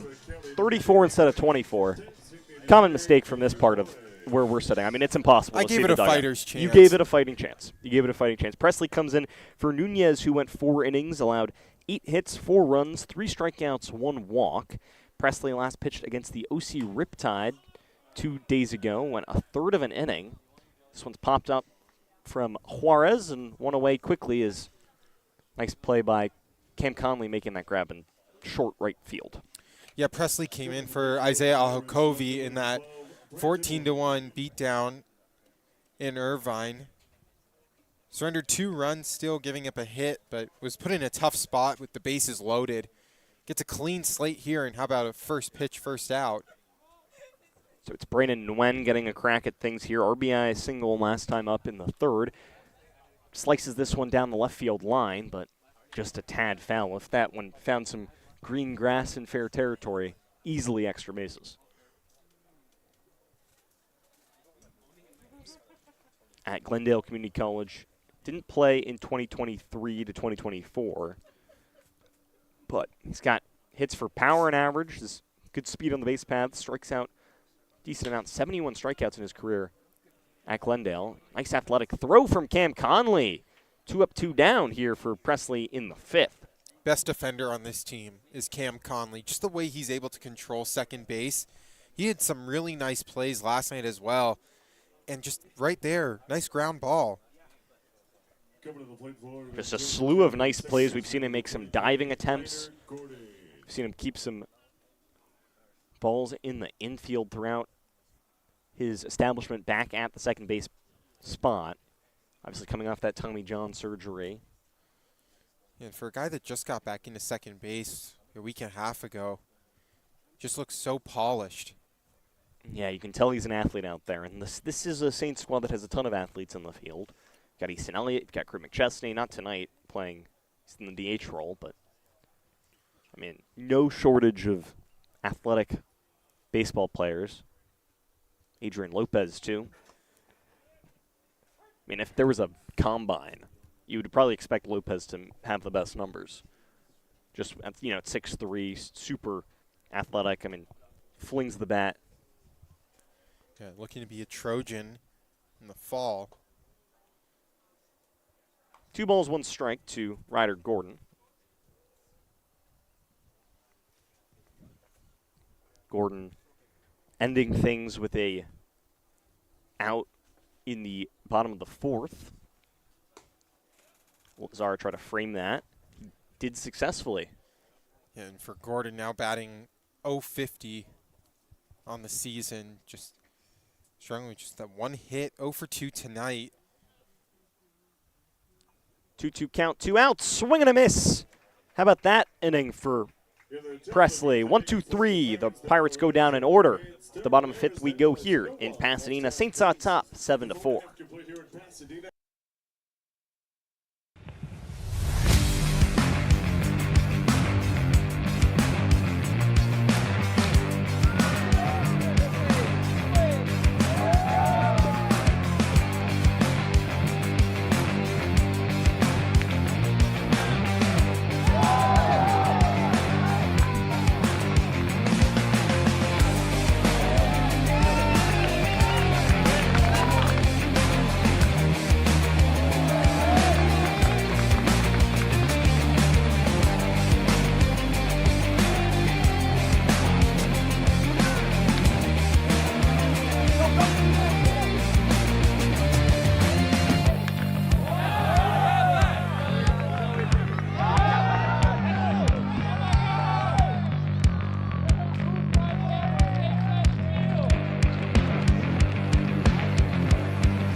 For the Saints, number 35. 6, 7, 8 due up here. Ryan Scott, Eli Watson, Peter Worth for the Saints in the 5th. It's Jose Perez still on the bump for the Riptide, or for the Pirates. Saints played the Riptide last time out, yesterday, 11-4 win versus Orange County, a big win to get back in the win tally. And with the win, the Riptide and the Saints flip spots in the standings. And the Saints looking to get their 10th win of the season and just continue to climb up in the standings. The Foresters and the Oaks are making it very difficult, but Tuesday night, Oaks in the Saints, so that will be also a big game. Yeah, it should be a fun one. It'll be a 6:05 start. Adam Beck and Evan Davis on the call as we get started here in this 5th inning. 1-1 count to Ryan Scott. Scott watches the ball outside, ball 2. Scott 0 for 2 tonight. The batting average just dipping now to 125. Has also flipped between him and Joey Donnelly at first base, but Scott's also played right field, left field, kind of anywhere that Coach Aaron Milam wants him. Scott lays off. Strike, just nestling its home in the outer half. Nice job by Perez to fit that one in for a strike. Quite the crew the Pirates carry with them. I don't really remember seeing the stands this packed. Ball outside, payoff pitch upcoming. Full house here. That was very funny. Very funny. Good job, Evan. Or is tonight the night of poker related puns? Yeah. Okay. It's good to know. Keep it in the back of the mind. Payoff pitch. Swing. Just foul. So do it again. Well, the Riptide had Taylor Swift night. They when did. We were there. They did. I unfortunately missed it. I would have loved Taylor Swift night. We need to have Taylor Swift night. What's stopping us from having Taylor Swift night? Don't know how many Taylor Swift fans there are on the team. That's the issue. Scott fouls another back, so another little bit of a battle between these two. Scott still searching for his first base knock of the game. And how about the 7th pitch of the at-bat coming to Ryan Scott? 0 for his last 12. Sorry, the 8th pitch. 3 balls, 2 strikes. Perez winds and fires. Just dribbled off the inside of the bat, popped up right over to Ryder Gordon, who made an easy play at second base. Yeah, Scott just got jammed on that one, right into the glove of Gordon. But a great at-bat from Scott. Worked 8 pitches. So although he's not getting the results, he's still putting together solid ABs. I'd rather see that than a 3-pitch strikeout. It's fair. Seeing pitches is always good, and seeing pitches is what has helped Eli Watson get out of the rut that he was in. Now, extra bases in back-to-back plate appearances, a double in the first, a triple in the third, and 2 RBIs in each of those swings, continuing to light it up in the recent going. And I mean, in his last 4 games coming into tonight, was batting .273 compared to a .188 average on the season, and an on-base percentage at .467 compared to a .409 before the looking at the season in totality. Yeah, now batting .294, 2 for 2 with 4 RBIs. Behind in the count 0-2, but has just put together 2 great at-bats in this one. Perez flung 28 pitches. That was his 28th. 16 strikes, 12 balls. 0-2 count remains. He's gotten 1 1/3 after coming in for Mason Miles. Perez tad low for a ball, but definitely gave something Watson to think about. Yeah, you just see the confidence at the plate for Eli Watson. Maybe early on in the season he attempts to swing on that for a foul off, potential strike 3. You don't know, but just a lot more disciplined here at the plate. Took him 6 appearances to pick up his first hit, but since then he has been rolling. 1-2 outside, ball 2 evens the count 2-2, and even taking really good at-bats. Was down 0-2, had to foul a pitch away, and now 2 balls, 2 strikes. And now you look at the first 2 batters here for the Saints. This is about to be the 6th pitch of the at-bat coming to Watson. 2 balls, 2 strikes, 1 out. Just a hair outside, so from 0-2 to 3-2. Yeah, and a great eye on that one as well. We just feel the confidence emanating from Watson in the batter's box. Payoff pitch from Perez. Perez heaves the 3-2. Chopped foul once again. Swung back and behind us out of play. And you can just kind of see Watson talking to himself a little bit in the batter's box. Wonder what he's saying. Yeah, maybe we got to get him mic'd up. Even talking about the mic ups. I'd love to have Eli Watson mic'd up. He just seems like such an amazing guy. 3 balls, 2 strikes, they'll do it again. Perez on the bump. Flings this one inside, ball 4. What an at-bat for Eli Watson from 0-2 to a walk. And that's just the confidence that's building up. Now on base in all 3 of his at-bats. And, you know, we talk about just getting the monkey off the back. And sometimes when you're just in a rut, you're overthinking each at-bat. And there were plenty of pitches that were off the plate that maybe when Eli Watson was in that rut, he would consider swinging at. But instead he lays it off and forces Perez to throw him a pitch in the strike zone, and that one inside, and now Watson, beautiful at-bat there. So Perez versus Worth here. Watson dancing at first base. He was off the bag, and he didn't get back. Dancing away from first base, and just a hair late to get back. So after a tremendous plate appearance, works a walk after an 0-2 count. It's now caught off the bag at first, and it's a huge play by Perez. I mean, just a nice throw by him, but Watson just, you know, was dancing over there at first, and as soon as he took just that extra step off of first, Perez fired that one.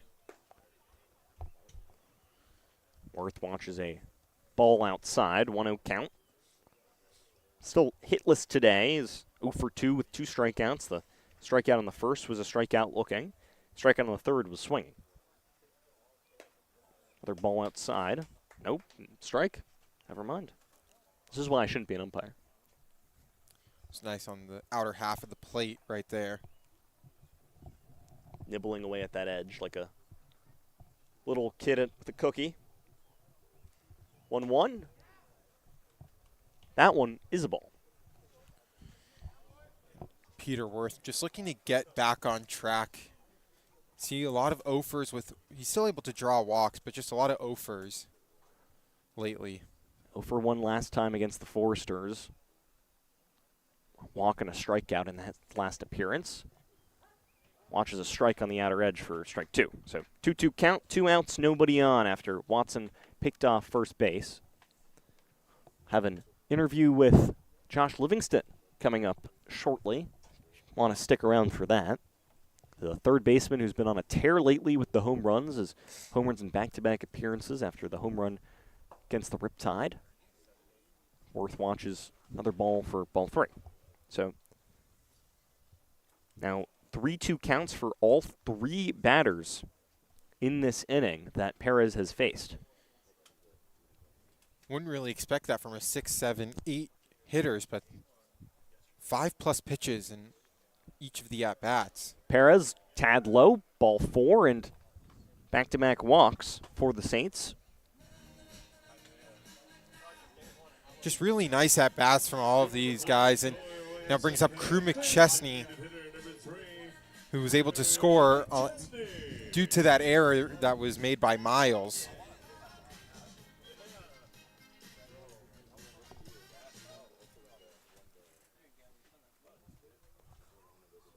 Chesney singled back in the 4th.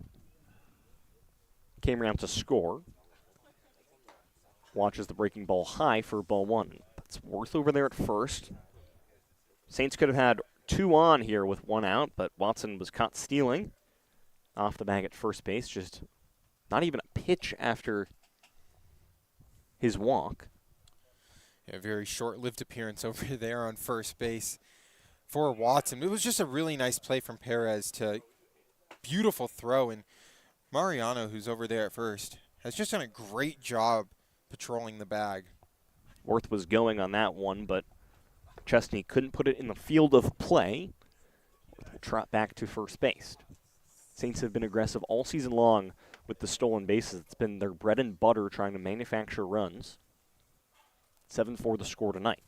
Saints are 8-1 when scoring 6 or more runs. Perez flings back to first. Worth back there in time, though. Don't think you'll see another Saints runner make that same mistake as Watson did. 1 ball, 1 strike. Chesney fouls another back. Out of play down our left side.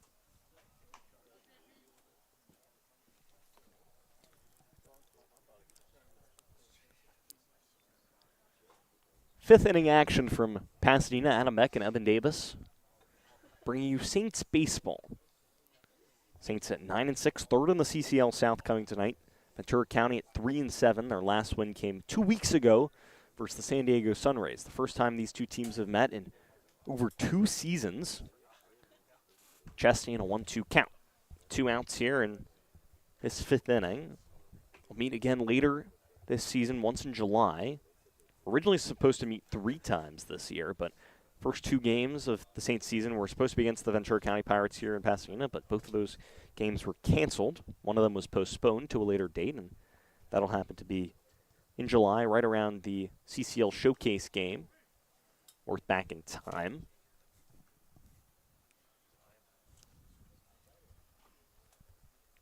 One ball, 2 strikes to McChesney. He's gotten pretty used to hitting in this 9 spot of late. Started the year off, leading things off at the top of the lineup, and has now become kind of used to that 9 spot. Something I talked to him about maybe last week or so, but after that 4 RBI game you just mentioned, doesn't matter where I'm hitting in the lineup, just trying to put the bat on the ball. Something he's really focused on. He's struggled with strikeouts, at 20 strikeouts and 53 at-bats at BYU last season. But notices that when he puts the ball in play, good things tend to happen. Well, he also becomes an immediate threat on the base path as that one hits him off the foot. So the ball is dead. So Worth will have to go back to second base. He was on his horse to third, so it'll be 2 on, 2 out for the top of the lineup in Tyler Gordon. And now 2 threats on the base pass. Peter Worth, underrated runner. He has some wheels, and Crew McChesney, we know what he has as well. Chesney is probably, I would beg to say, the fastest guy on the team. It's got to be, right? It probably isn't even close. I'd love to see him and Easton Elliott, just a sprint race. From home to right field or home to left field? Probably right field, little shorter. Yeah, right field. We don't want to kill them. 10 yards closer in that right field spot. So 2 on for Tyler Gordon, who's still hitless today, 0 for 3. It's just 1 for his last 9. Against the Oaks. That's when he was injured, went 0 for 2 in that ball game. Lost his 3-game on-base streak after being injured at third base, trying to make a play over the hot corner. Gordon searching for that first hit of the ball game for him. 1 for 4 against the Riptide 2 nights ago. This one is hammered right side. Mariano gloves it. Can he keep it in front of him? He does. Throws on a first in time.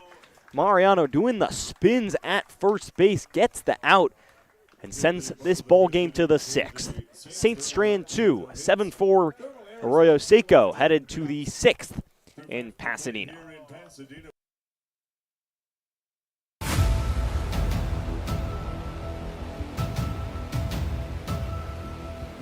All right, hello and welcome everyone live from Jackie Robinson Field here in Pasadena. Evan Davis joined alongside Adam Beck, and it's the home opener for the Arroyo Seco Saints.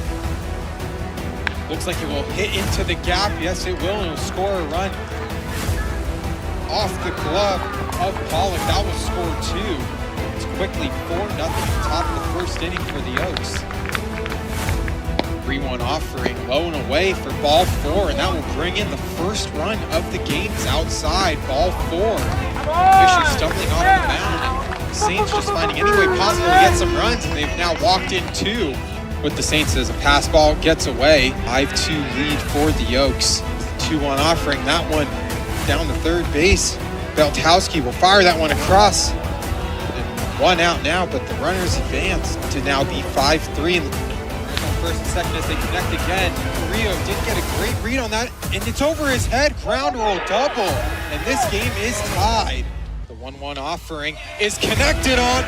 That's in the left field, and that'll do it. The Saints come back down 5-2, and Peter Wirth walks it off. How about a 4 spot by the Oaks to start things off in the first inning? And how about a 4 spot in the bottom of the ninth for the Saints to end things in the ninth inning? What a game for the Saints.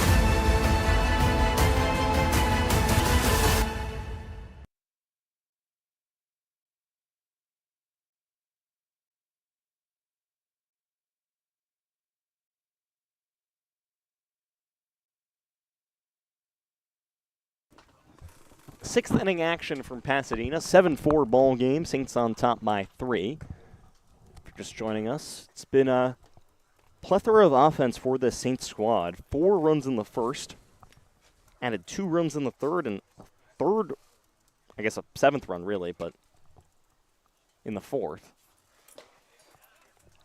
It's more the 4 plus 2 plus adding a third to make it 7. That's how it works in my brain.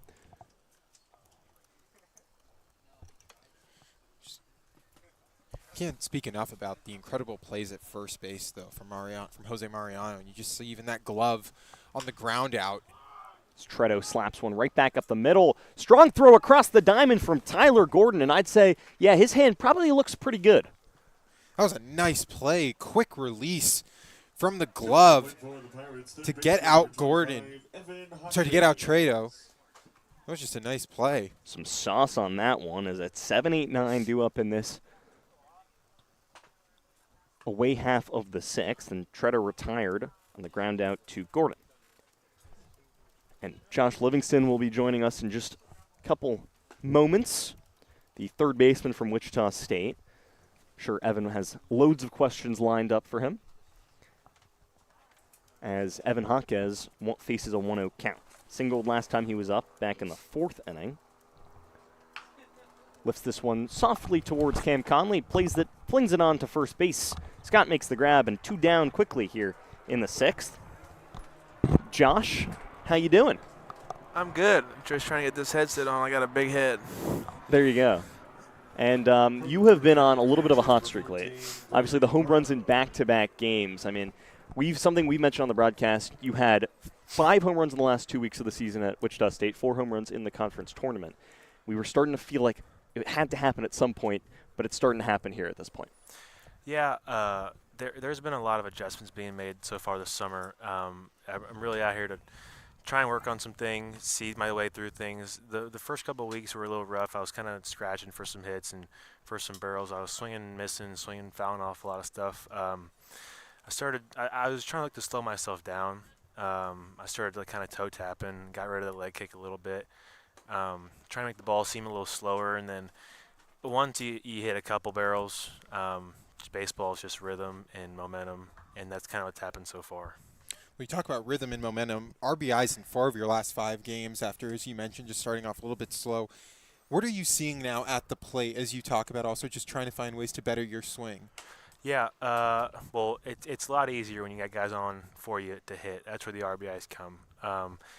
Especially yesterday with Burge, 2 homers. I tried to go back-to-back on the second time. I thought that'd be pretty cool, but we couldn't get that done. It looked good off the bat. I know. Well, the bat broke, so that was probably the most disappointing part of my night last night was breaking that bat because I thought I had found something pretty hot in that bat, and then it broke. But as far as that goes, no, hitting behind a guy like Burge and even Joey, they're both kind of similar to me as far as hitting, and I get to see how they get pitched to, and it kind of basically gives me the answers to the test before I even go up there. That's awesome to hear. And obviously, I mean, you and Burge both coming from Wichita State. He's on his way to Cal. I'm sure you're a little disappointed about that. Yep. But how's it been to be out here with him this summer? And just it feels like you guys are so close. I mean, being in and around the team all the time feels like you guys have really a special bond. Yeah, no, we do. It really grew towards the end of the season, too. I was always over at his house. We were hanging out, talked a lot during the games, always working together off like during practice or outside of practice. And when I found out he was coming out here, I really wanted to join him. And I knew it was an option, but it hadn't been solidified yet. I talked to my coaches, and then they asked me if I wanted to come out here. And, you know, if Burge wasn't coming out here, I'd probably be a little hesitant. I'm not familiar with this area. But with Burge out here, I was definitely all in. Yeah, you're Texas native. For those that might not know, and that obviously you're moving quite a distance to come here to California. And you talk about if Burge isn't here, maybe enhances your decision. What are those conversations like with your coaches when you say, hey, like, I want to go play summer ball just to, you know, continue getting the groove of things? Yeah, no. One of the things I really liked, I wanted to play good competition, obviously. I knew it was out here. What I do really love about this place is the kind of the structure we have as far as games go and off days. Me and Burge treat our off days more so as, okay, we're going to get our lift in, we're going to train, we're going to do this, we're going to do that. Having days like that to better yourself, come out here, hit more often. You know, I want to play games, and I want to play a lot of games, but I don't want to play 100 games in 100 days. I want to have time to work on some stuff, and that's kind of what I've been able to do since I've been out here. I've had a lot of time to work on some things, and so far, especially my favorite part about this place is the weather. I love the weather here. Come out here at 3 o'clock in the afternoon, and you're not even hot. So, yeah, that's the best part. Well, we're hot. You're from Texas, so this is like a cool breeze. It is a cool breeze. I'm in a hoodie right now. A cool 90. Yeah, a cool 90. You mentioned earlier that you worked on a couple things, maybe your timing, your leg kick. Is there anything you're looking at more long-term from day 1 of the summer to day 100 of the summer by the end of the season that you're really looking for in terms of heading towards next year at Wichita State? Probably the biggest thing I think is, you know, cutting down strikeouts, being better. I learned towards the end of the year in the spring that I had too many strikeouts where I just gave the pitcher a strikeout, like a free strikeout. I just kind of lit up the at-bat. I found something at the end of the season where if I just really, you know, it was more so of a mindset thing. Oh, and Cam gets first base. It was more so striking out sometimes is more of a mindset thing, putting the ball in play, just kind of digging your feet in the ground and battling. So trying to not strike out as much, but kind of shifting my mentality to when I get 2 strikes, being really good and being really hard to get put down.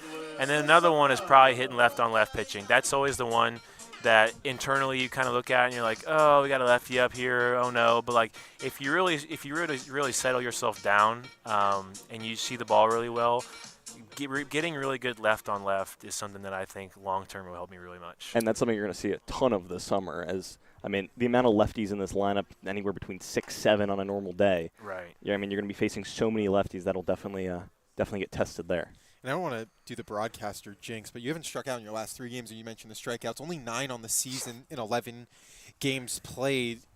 I was always wondering, just as a baseball play, like as you being a baseball player, would you rather have like a ground out or a fly out as opposed to just saying, look, the pitcher got the best of me and I strike out? I think the situation depends on it. I think there are times, and most people don't want to say it, but there are times where a strikeout is sometimes better than a, you know, like for example, 1st and 3rd with 1 out. If I hit a ground ball and I hit into a double play and the inning's over and we get no runs, then that's a wasted inning. If I punch out because I'm trying to put a ball in the outfield for a sac fly, that I'll live with that because the guy behind me can pick me up. So knowing your situations, but like nobody on or runners at 2nd and 3rd, bases loaded, nobody out, like those are moments where you can't afford to go down with a punch out. And if you really just focus in, you can do what you want up there and get a job done. Yeah, and talked about Alex Burge, your now former teammate. This is in my opinion, maybe one of the more disciplined hitters in this lineup. More walks than strikeouts. Is this something that you've seen during his progression at Wichita State? And how much of a confidence boost is it knowing that you have a guy that's hitting in front of you that more times than not is getting on base? Right, yeah. He does do it a lot. He does walk a lot more than he strikes out. It's a pretty impressive number. It's really hard to do at any level, especially out here or even in the spring. We always talk about it. He's very picky, but he also has a little bit of an aggressive nature to him at the plate. He kind of has that pick and balance, and I really feed off of that. I always know. We talked yesterday before the first inning. I said he was hitting in 3-hole, and I was like, man, I love hitting in the first inning. It's my favorite thing to do. I want to hit in the first inning. And then I think we got our first 2 outs of the game, and he came up to me after his home run, and he's like, I got you a chance to hit in the first inning. And then I hit a home run, and I was like, oh, man, that really helped instead of having to sit down for an extra inning, wait for my next at-bat. So it always helps knowing that, oh, and that ball is – no, that ball is definitely fair. Oh. But, no, it definitely helps when he's hitting in front of me, taking pitches, letting me see some things on deck, see every pitch, and then always find a way to get on base for me to drive him in. And it would seem like just a magical day yesterday in terms of the home runs. Now up to 10 home runs in the season as a team. It's the second most in the CCL. But it feels like over the past week or 2 weeks or so, the home runs have continued to come. Jacob Sharp had one yesterday, had one earlier in the year. Lazar's had a blast earlier this season. You obviously picking up back-to-back home runs in back-to-back days. Burge picking up 2 yesterday. Is it a certain mentality of you're swinging a wood bat for 3 weeks after swinging a metal bat, and eventually you just get the rhythm down? That's exactly what it was. That's what I feel like. Well, I remember my first day here, Stoney was throwing us BP, and he throws from the freaking pitcher's mound. And he was throwing, and I don't think I had a single ball in play. And Milan would always tell us, like, hey, I've done this for 21 years now. It's going to take you about a week or two to get adjusted to the wood bat feeling, getting it out. It's a little heavier.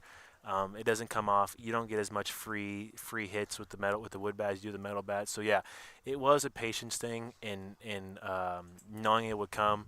But Milan does a pretty good job of telling you that this stuff will happen. And it kind of is a confidence boost for us, knowing that, hey, if you don't start off, 4-4 every game for the first 2 weeks, that eventually it will come just by doing it over and over again.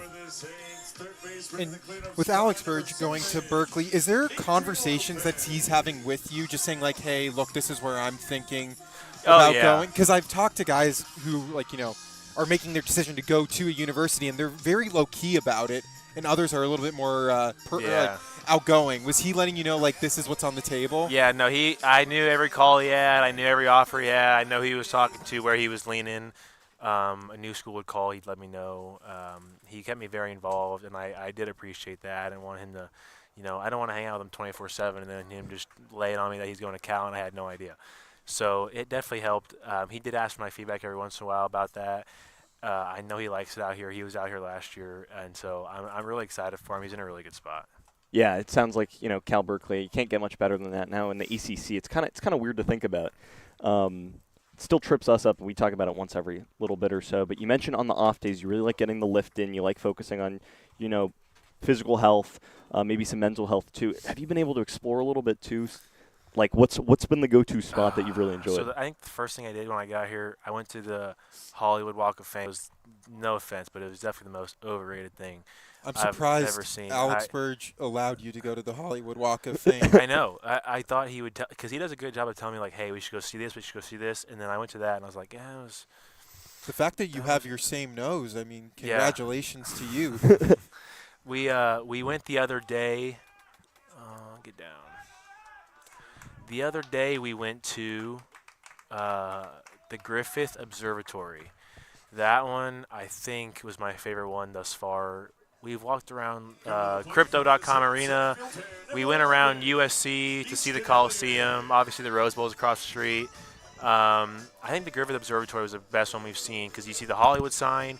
There's a big telescope that, unfortunately, we didn't get in line for because it was too late. But, even the skyline at night, that was a really cool view. It's also part of a museum, and I like museums, so it had kind of a 2-for-1 when we went there. So that was my favorite thing we've done so far.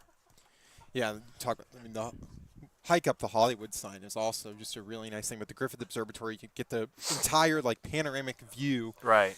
of the city. I'm still just flabbergasted that you went to the Hollywood Walk of Fame. I mean, just not a lot of exciting things to see. But have you tried the California In-N-Out and Whataburger or In-N-Out? Because I have my opinion, and I think I'm just wondering if I can get yours.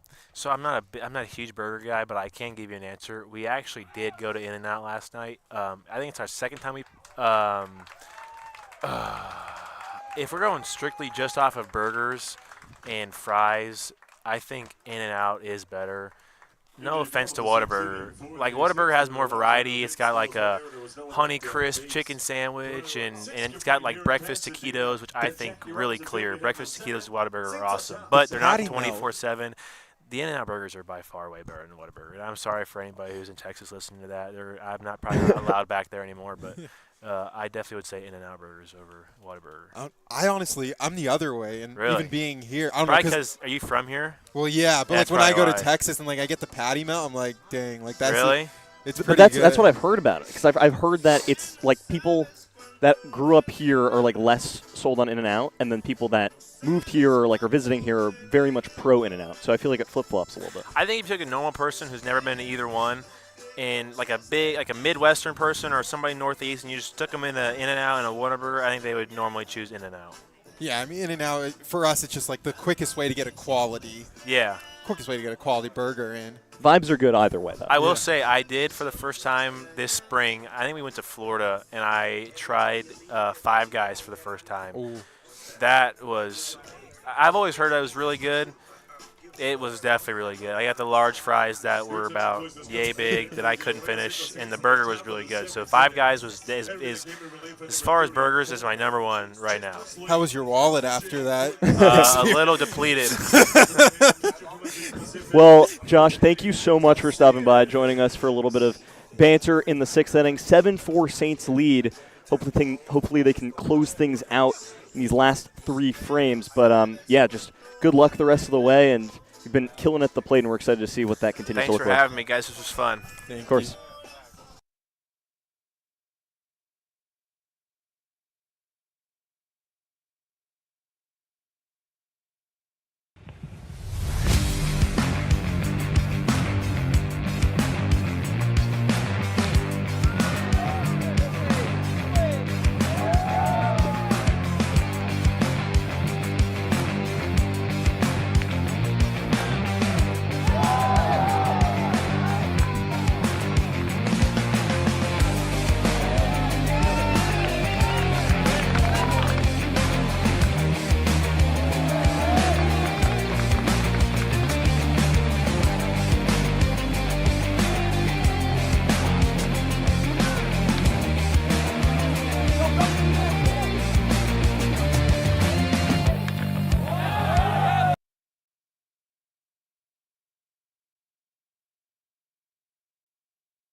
Back to baseball here in Pasadena. 7-4 the score. Saints on top by 3 runs. And Damian Pasillas getting the nod here for the 7th inning.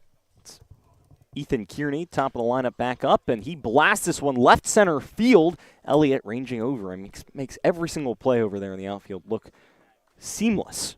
Nice swing off the bat of Kearney, though, but doesn't fall for a hit. Yeah, that ball had some pop, but Easton Elliott with the speed able to just navigate that one, get under it, make the catch. And how about that interview with Josh Livingston? Just all the players on this team, just very nice and very easy to talk to and very open and just also nice to hear. So the Josh Livingston power rankings for burgers, he went 5 Guys first. Mm-hmm.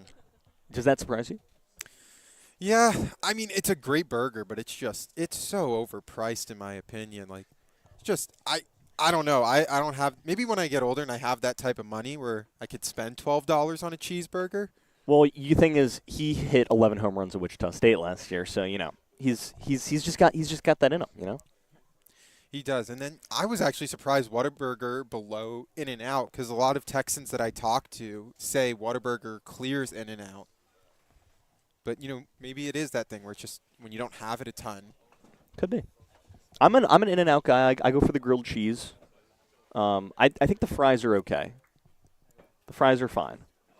The fries are so hit or miss. They're so hit or miss. But they're just like, they're kind of like potato sticks. But like, I don't know if you guys know what potato sticks are. They're like a chip, but it's like a fry. It's like halfway between a chip and a fry. I feel like that's kind of what the In-N-Out fries taste like. That's fair. I mean, it's just, yeah, sometimes they taste like cardboard and sometimes they taste edible. That's one way to put it. So it'll be the fly out to Kearney, and Akiyama reaches base. So Jose Mariano in the 3 spot in this lineup. First baseman today.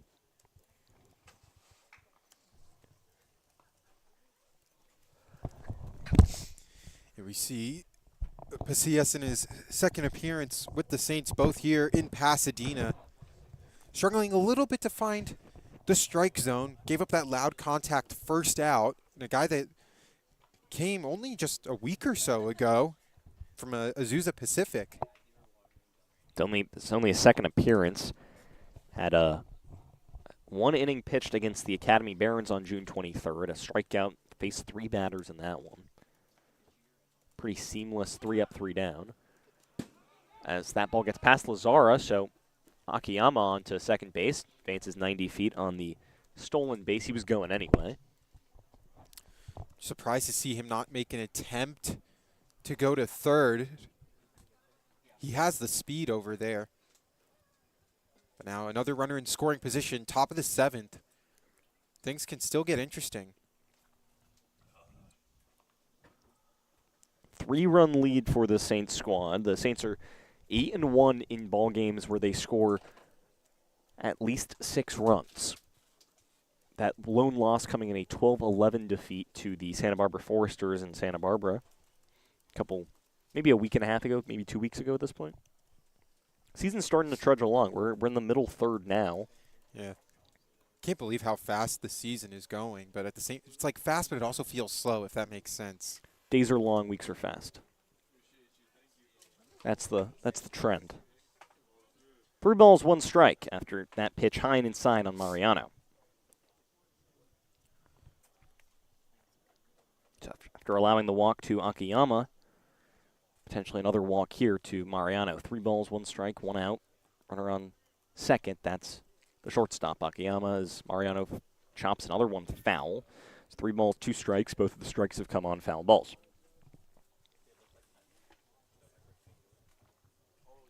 Yeah, but we've had a slew of really good interviews, I feel like. Yeah, and that Livingston one. I love how when we're always up to bat, how the interviewee becomes the broadcaster.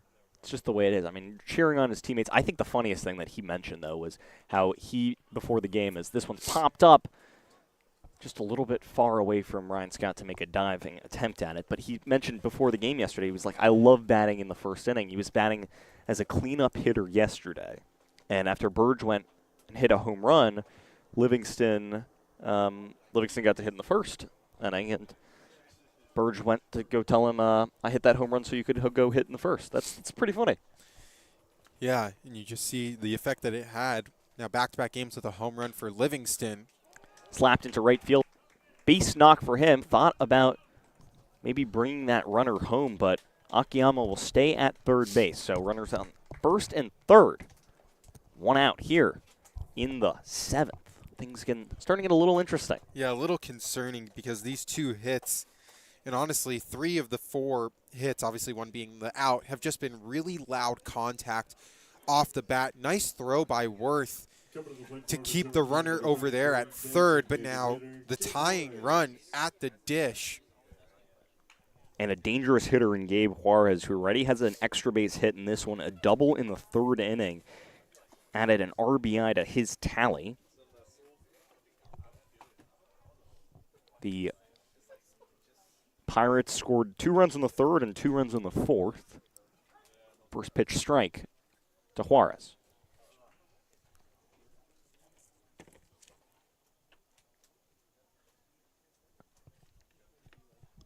Runners on the corners. It's Mariano on first, Akiyama on third. This one chopped left side. Lopez comes in on it, throws onto second base for the force out, but a run will score. So 7-5 ball game, now 2 outs here in the 7th. Things continuing to get interesting. Obviously now the tying run again at the plate, but 2 outs here. It's a prime spot for Pasillas to get the Saints out of the inning, stretch with a 2-run lead. So Brandon Nguyen, the left fielder, gets a crack to continue this inning for the Pirates. 7-5 ball game after the RBI picked up by Gabe Juarez, his second of the game. Belted right side, right at Cam Conley, flings onto first. And the Saints get out of the inning, but not before the Pirates get one back. It's a 2-run game here. It's time for the 7th in Pasadena.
Back to baseball in Pasadena, 7-5 ball game, 7th inning. It's the bottom of the frame between the Saints and the Pirates. And the Pirates making a little switch on the bump. They had Braden Lowe in the bottom of the 6th, the summer reener, as we were talking to Josh Livingston, but they'll turn to, in the wise words of Taylor Swift, the man. It's Sean Mann on the bump. See Easton Elliott taking a crack at it as the 5, 6, 7 hitters due up. Easton Elliott trying to get things started for the Saints here in the bottom of the 7th. Trying to cook a little ground ball up. It's barehanded by the shortstop. What a play by Akiyama. Easton Elliott almost got there, too. So a ground out to Akiyama gets things started in the 7th, and in comes Ryan Scott for his 4th plate appearance, 0 for 3 so far. He's now 0 for his last 13. Had to do some quick math there. I don't think people realize how hard that throw is to make, especially barehanded with a speedster like Easton Elliott. That throw had to be perfect, and it had to be fast. This one hit Scott, got away, hit him right in the back. Lucky that he ducked in time because that one was going straight for the mailbox of his dome. Just really scary moment. Scary play, certainly, heading towards his neck, as you had mentioned. And, Scott gets to first base easily walking, and first base coach checks on him and looks like he's good. Sean Mann, in his 2nd season with the Ventura County Pirates. He's a two-way player. It's actually his first pitching appearance of the season. Pitched 6 games last year for the Pirates, 1 start. As Scott goes, and he's in there in time. You don't really see that often. Yeah, that was just an incredible piece of base running from Scott. Just catching the pitcher off guard as you were in the middle of. I was just trying to find some stats on Sean Mann to bring up, and Ryan Scott was like, no, I want the focus on me. Yeah, he was given the green light there, and, you just see how Sean Mann was caught lacking for a second. So now a runner in scoring position for Eli Watson, who 2 for 2 with a walk, 4 RBIs, and his 4 RBIs proving to be the difference so far. Yeah, he's got a 4 on his back, 4 RBIs in the tally. Runner on second. That's Scott after he advanced 90 feet. What a big game for Eli Watson, but it's been brewing up over the last 2. 1 hit, 2 hits, and now another 2 hits with reaching base all 3 times. Watson watches the ball high, and you really feel like the train has left the station, so if you want to get on the Eli Watson bandwagon, you better hurry up. I don't know anyone who's been on the Eli Watson bandwagon, so it's nice to see, him getting on base and being a table setter for the top of the lineup. Yeah, especially after the slow start to the season. He's really found a way to get things going, and it's been beautiful to watch blossom in front of us. Someone clearly added some coal to the train to get it started. Yeah. Because it's chugging along now. I'd love to find that person.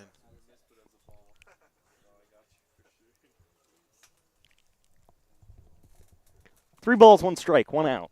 Runner on second is Ryan Scott.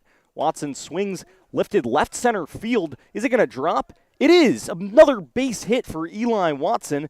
Now runners on the corners. 3 for 3. Reached base all 4 times. He's a home run away from the cycle, too. Now a great chance here for Peter Worth. 0 for 2 with a walk, 2 strikeouts. But a guy who was once batting .400 on the season, now down to .208.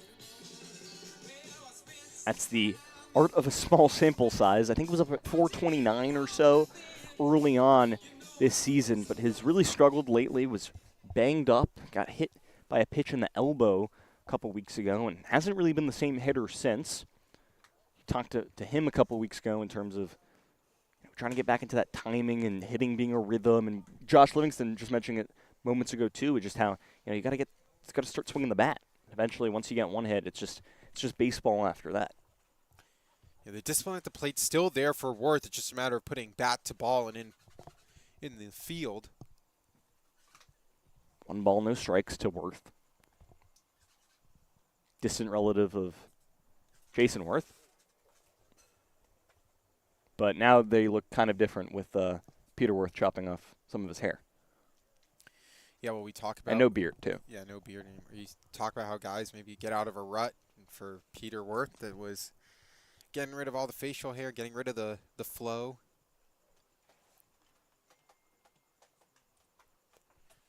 And maybe he told his dad to stop coming because we haven't seen him. Yeah, maybe people have things to do. They're busy.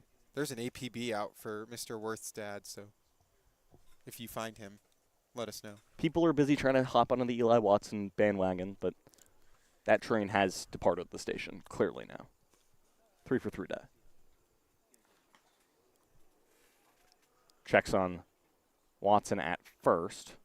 Hops back in time, though. He's not going to make that mistake twice. Walked back in the 5th inning and was caught off the bag at first base. Worth here with an opportunity to add to his tally. He's 0 for 2 today with a walk. Man fires. Strike 2. Wonder if Watson goes 1-2 count. We've seen the athleticism from this team from top to bottom. Been so, unfearful to run. I don't know if unfearful is a word, but We invented it. We invented it, yeah. Next trip is to Oxnard to hit up the dictionary, people. 1 ball, 2 strikes, 1 out. Worth watches another strike, and that's his 2nd strikeout looking already in this one. Make that 3 strikeouts for the right fielder tonight, and it's been tough sledding for Peter Worth, but Crew McChesney here in the 9-hole, an opportunity to add some insurance runs. The runner just 90 feet away. I think Peter Worth just got tossed. He had some words for the home plate umpire after that strikeout, and I think Peter Worth is done for the night. Understandable after the 0 for 3 game. 2 strikeouts that he got called out for looking, and both times talking to the umpire after. I think you might be right. He might be out of here. Good to see the fire, though. Good to see the spirit. It's like the 2nd time in as many games as a member of the Saints has been tossed. Saw Ryan Scott and Caleb Reyes. They got tossed at Cal Lutheran. And you saw Peter Worth almost like get into the face of the home plate umpire after that 3rd strike and waiting for Worth to get out, I think. I don't know what's happening. Gets an early start on dinner.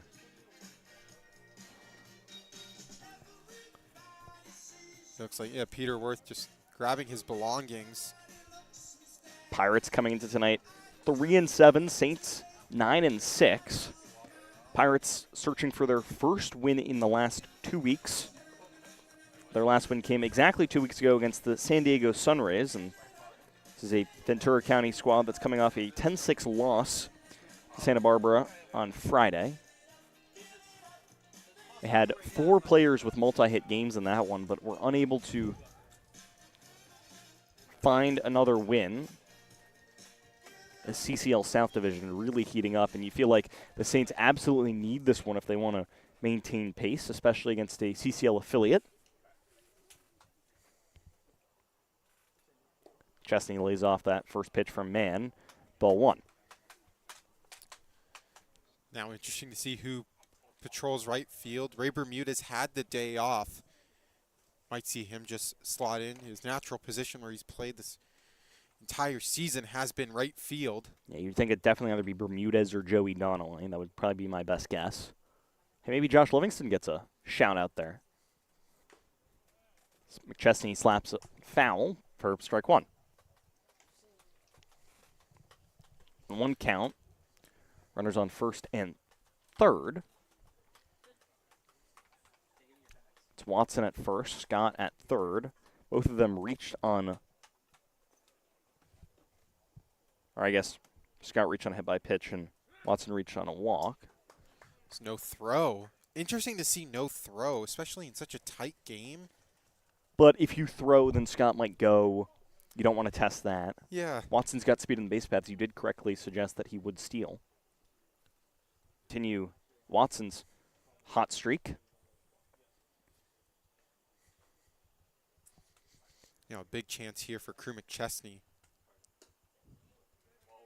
Lays off the inside pitch for ball 2. So 2-2 count, 2 on, 2 outs. 2 runs the deficit for the Pirates in this one.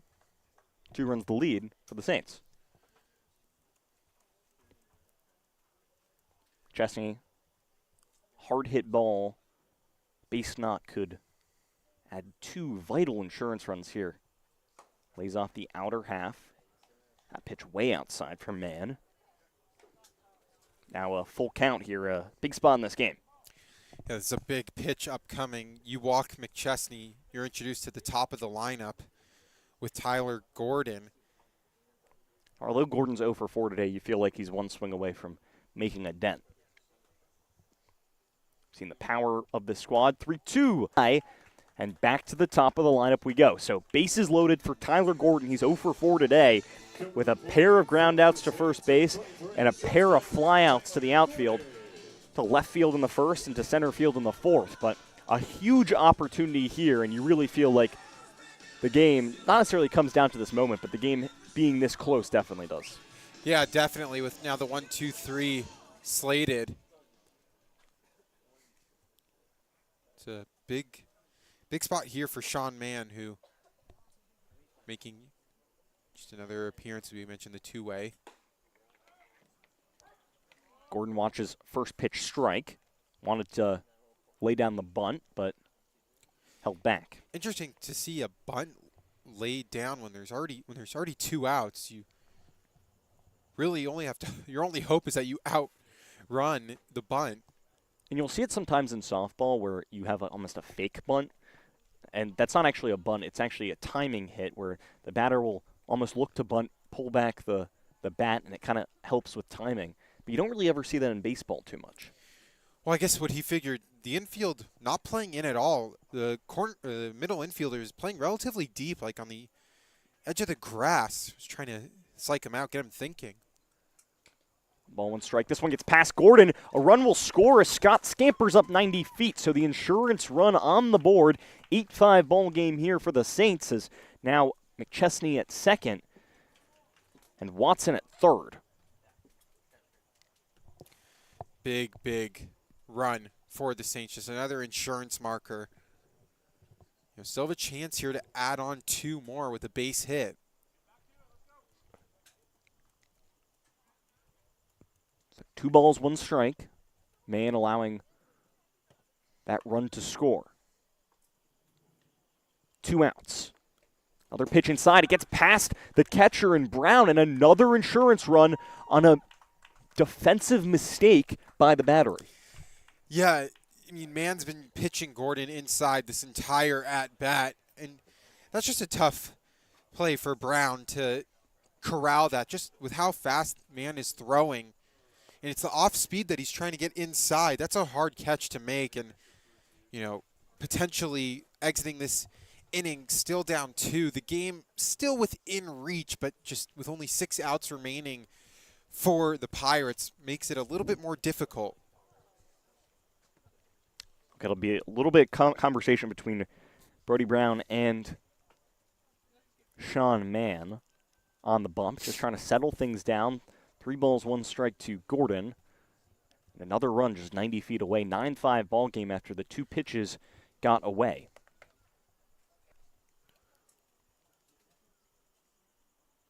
Gordon settles back in. Mann muscles the 3-1, outside ball 4, so it would have scored at least 1 run anyway off the walk, but Gordon won't pick up an RBI. But does reach base today. Reached base for the first time tonight. Had the sack fly. Now, most likely see a pitching change. Maybe just a conversation, don't know. See some action in the bullpen for the Pirates.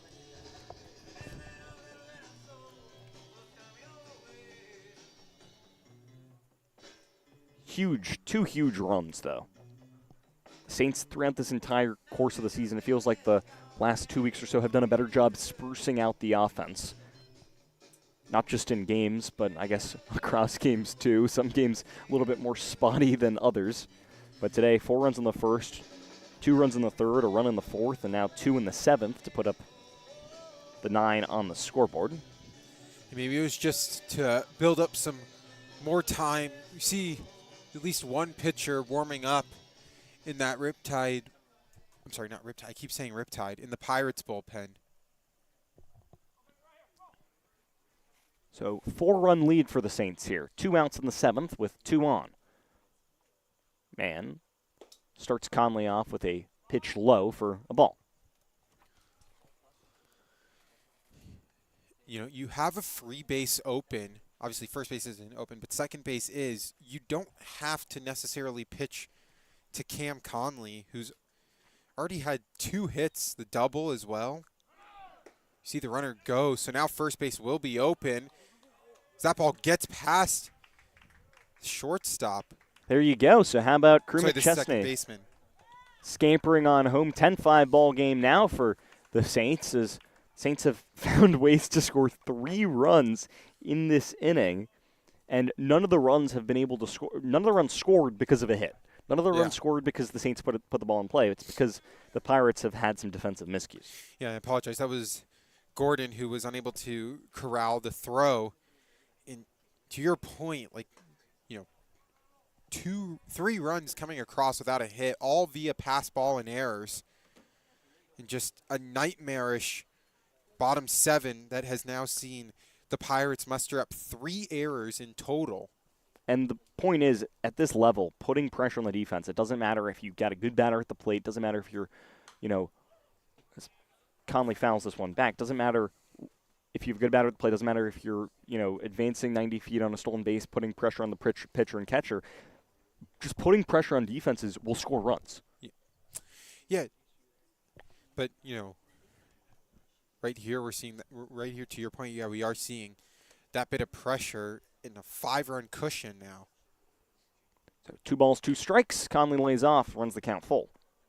Nice at bat here from Cam Conley, who has just had a really, really nice day at the plate overall. 2 for 3 with a walk and a strikeout, but we see the batting average at what was once 250 has now moved all the way up to 273, and just an extra base merchant as of late. Lifts it right over man, kind of blooped into shallow infield, and a really nice play by Ryder Gordon. Gets the Pirates out of the inning, but some defensive miscues allows the Saints to tack on 3 more. Saints have doubled the Pirates here. 10-5 the score in Pasadena. On to the 8th.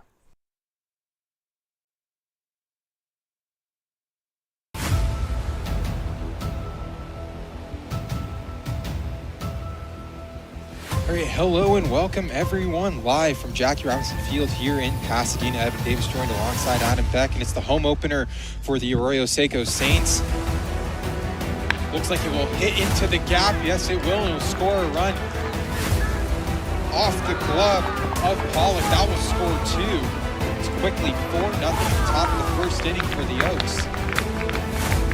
3-1 offering, low and away for ball 4, and that will bring in the first run of the game. It's outside, ball 4. Fisher stumbling off the mound, and the Saints just finding any way possible to get some runs, and they've now walked in 2 with the Saints as a pass ball gets away. 5-2 lead for the Oaks. 2-1 offering, that one down the third base. Beltowski will fire that one across. And 1 out now, but the runners advance to now be 5-3. First and second as they connect again. Carrillo did get a great read on that, and it's over his head. Ground roll double, and this game is tied. The 1-1 offering is connected on. That's in the left field, and that'll do it. The Saints come back down 5-2, and Peter Wirth walks it off. How about a 4 spot by the Oaks to start things off in the first inning? And how about a 4 spot in the bottom of the 9th for the Saints to end things in the 9th inning? What a game for the Saints.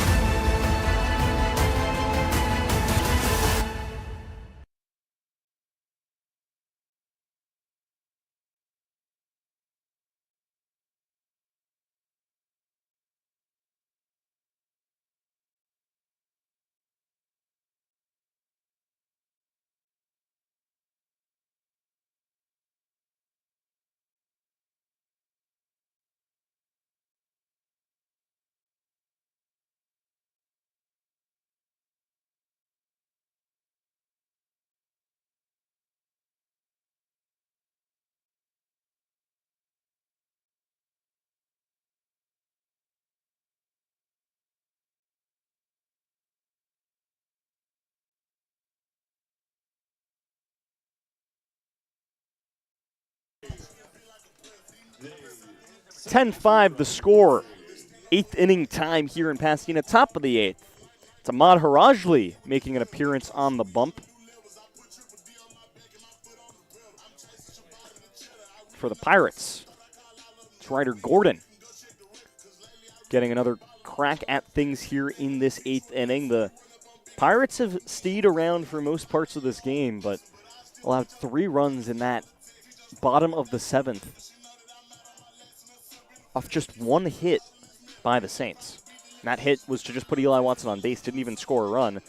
Had runners on the corners with an out, and Saints were able to find a way to get 3 across just because of some defensive miscues from this Ventura County squad. Yeah, how about 10 runs on 10 hits for the Saints tonight? That'll do. Just 1 error as well. We've seen just a few defensive miscues throughout this 6-6 skid. 31 errors coming into tonight, 3rd most in the CCL. San Diego and the Academy Barons, the only teams ahead of Arroyo Seco. But only 1 error tonight, and that was on Adrian Lopez at 3rd base. So now, Ahmad Harajli has already pitched 4 2/3 innings this season. 9 strikeouts to 4 walks, has only allowed 1 earned run, 3 hits. 2 balls, 2 strikes to Gordon. Swing and a miss. Harajli gets another strikeout. 10 strikeouts now in the season. I feel like every time he comes in relief, it's just strikeout, strikeout, strikeout. Yeah, an ERA that's sitting at 1.92. The rising senior, who was at Miami of Ohio, and previously before that, University of Michigan, Michigan-born product, and he's just looked really, really sharp. Harajli now facing Robbie Tretto, the right fielder. Harajli's got 10 strikeouts and 5 innings of work now, and it's a pretty good 2 strikeouts a inning average. 1-0 to Tretto, ball inside for ball 2. Tretto has been a real spark plug, one of 2 Pirates tonight with 2 hits. We saw him coming into tonight with just 1 hit. He was batting sub 100. The batting average has now skyrocketed to 176. That's what happens when you get a couple hits. Small sample size, still early in the season for this Ventura County squad. 2-2 the count to Tretto after back-to-back strikes. This is a team that's only played 10 games in CCL play coming into tonight. They're going to play a little bit fewer matchups than the CCL teams as a CCL affiliate. Also, it's tough for them because they're only playing road games, really. Did play a game at home against the San Diego Sunrays. But when you're going on the road every single game, definitely tough, challenging on the travel schedule. 2 Tough balls, on 2 the body. strikes. Harajli fires. This one slapped right towards Gordon. Gets past the shortstop and into left field for a base knock. Hard play for Gordon to make there. It was tattooed off the bat. And how about a 3 for 4 night for Robbie Tretto? So Evan Jaquez, the 8-hole hitter, the 3rd baseman tonight for the Pirates, getting his 4th opportunity. A single back in the 4th, his lone hit. 5-run advantage for the Saints. Harajli flings in a strike. The Saints will be back in action on Tuesday, a big one at home against the Conejo Oaks. Yeah, huge standing implications there as well. And just given how hot this Oaks squad has been, you would like to see the Saints, put the fire extinguisher. Saints will have the day off tomorrow as everyone in the CCL gets that Monday off. But we'll be back in action here on Tuesday, and then down to Compton as this ball gets in on Jaquez. Hit him right in the back of the dome. That's why he got the helmet on. So quickly 2 on here with just 1 out. Yeah, that looked eerily similar to Ryan Scott getting hit in the last half inning, and you just hope for the safety of Jaquez, who is also able to make it to first base on his own, but is continuously walking it off. That was a stinger. Attention, please. Pinch hitter to the game for Ventura County. Coming to the plate for number 14, Brody Brown. Pinch hitter, number 28 from Antelope Valley College, Trey Thomas. So a pinch hitter here, Trey Thomas, coming in for Brody Brown. Thomas, the outfielder / first baseman. Forgot to mention with Peter Worth ejected, Ray Bermudez in at right field. Good shout. Thomas from Carson City, Nevada. at Antelope Valley College the past 2 seasons, and honorable mention all-conference honors in 2024 after a strong campaign, where he slashed 328, 460, 507. Yeah, just his third game of the season. We saw the defensive miscues with Brown behind the plate. You just wonder how everyone's going to move around. So 2 balls, no strikes after Harajli flung one high. He'll heave the 2-0. High again. This one, eerily similar spot to Jaquez. Just airmailed Thomas, who at 6'1" is no slouch in the batter's box. Yeah, this is also a pretty dangerous hitter. 4 hits and 10 at-bats, 3 RBIs on the season. But, just a scary situation and an uncharacteristic outing so far from Harajli, who's quickly behind in the count 3-0. A potential for the bases loaded with the top of the lineup and Ethan Kearney due up next. Center fielder on deck. Harajli, nice breaking ball in there for a strike. Oh, just outside. I thought that was a strike. Yeah, just upstairs for a 4-pitch walk to Trey Thomas. And now bases loaded for Ethan Kearney, who only 1 for 4 tonight, but still just his speed has prolonged innings. And it's also put pressure on the Saints defense, too. And that ball looked eerily close to the edge as Lazaro will trot out to the bump to talk to Harajli. And after a 7th inning where the Saints were able to put 3 runs on the board thanks to just 1 hit, now this is a Ventura County Pirates squad that has loaded the bases and has only had 1 hit in this inning. Obviously, not every start, not every game is going to be perfect, but for Harajli, it's just really blown up here with just only 1 out. 1 hit allowed, the walk, the hit by pitch. We started things off with a strikeout. It was smooth sailing, and now 3 straight batters on base. 10-5 the score. The tying run is on the on-deck circle. The base is loaded and a runner at the plate.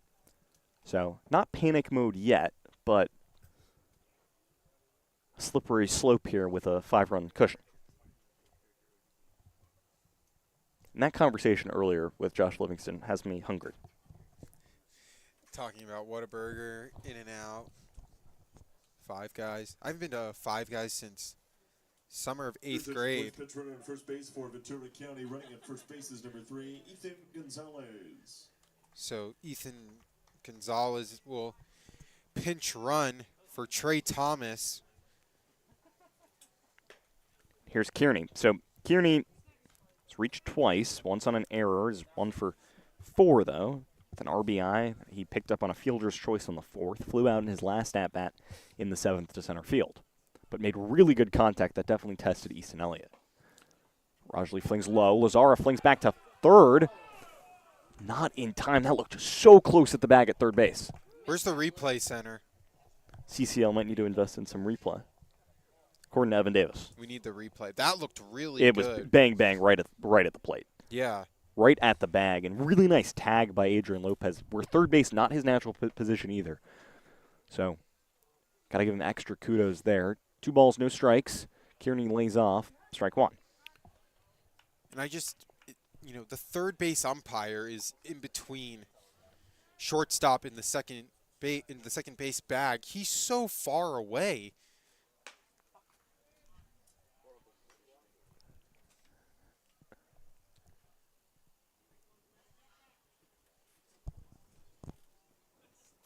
Three balls, 1 strike, 1 out.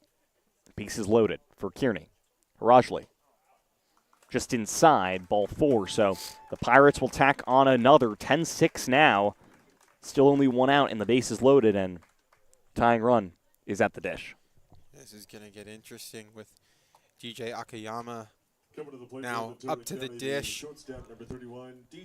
1 for 2 tonight with a couple of walks and RBI, strikeout, batting average now at 300 on the season. For Ahmad Harajli has just struggled mightily to find that strike zone. So after the strikeout to get things started against Ryder Gordon, it's allowed the past 4 batters to reach safely. 2 via a walk, 1 via hit by pitch, and Robbie Tredo was the lone one that got a single. And this one gets past Lazara. Another run will score. Runners move up 90 feet, and this is a 10-7 ball game. Eliminates any possible chance of a double play, and Harajli has just not looked sharp in the top of the 8th inning. And, you know, now this game could be tied with 1 swing of the bat.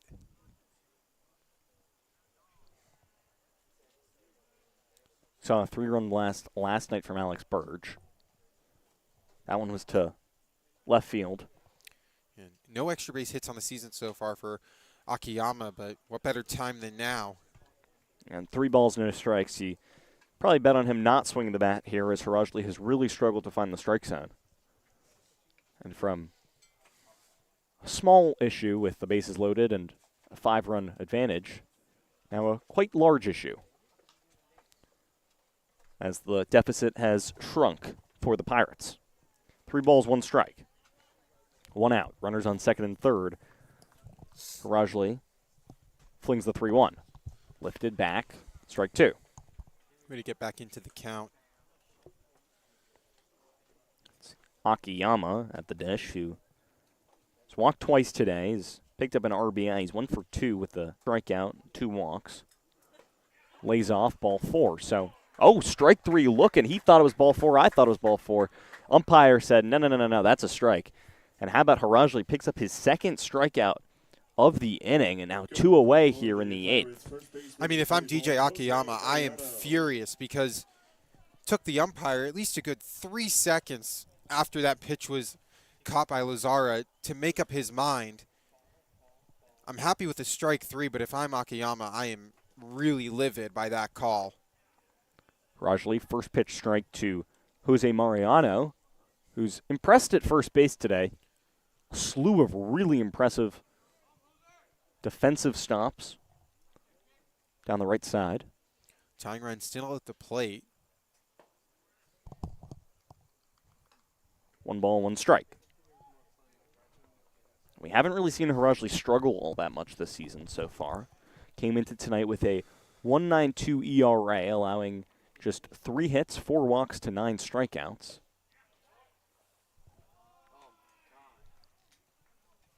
Just a ball outside. Some moans and groans from the home crowd.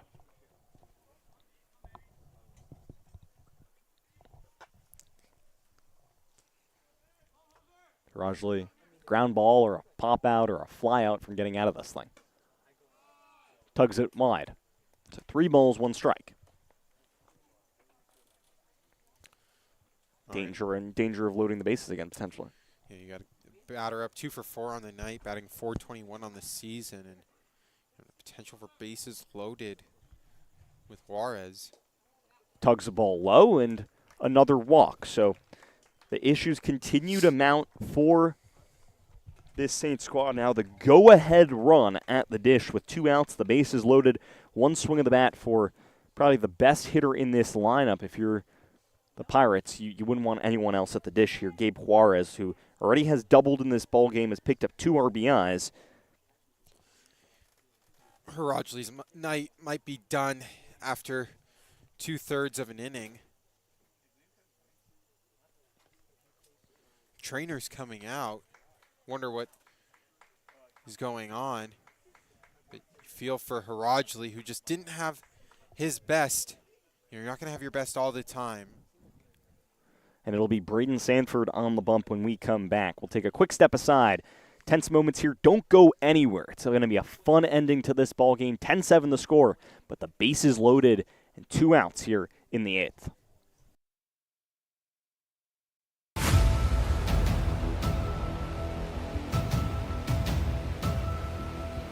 All right, hello and welcome everyone, live from Jackie Robinson Field here in Pasadena. Evan Davis joined alongside Adam Beck, and it's the home opener for the Arroyo Seco Saints.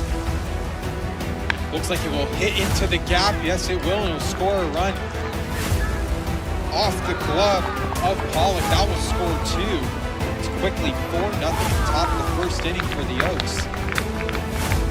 3-1 offering, low and away for ball 4, and that will bring in the first run of the game. It's outside, ball 4. Fisher stumbling off the mound, and Saints just finding any way possible to get some runs, and they've now walked in 2.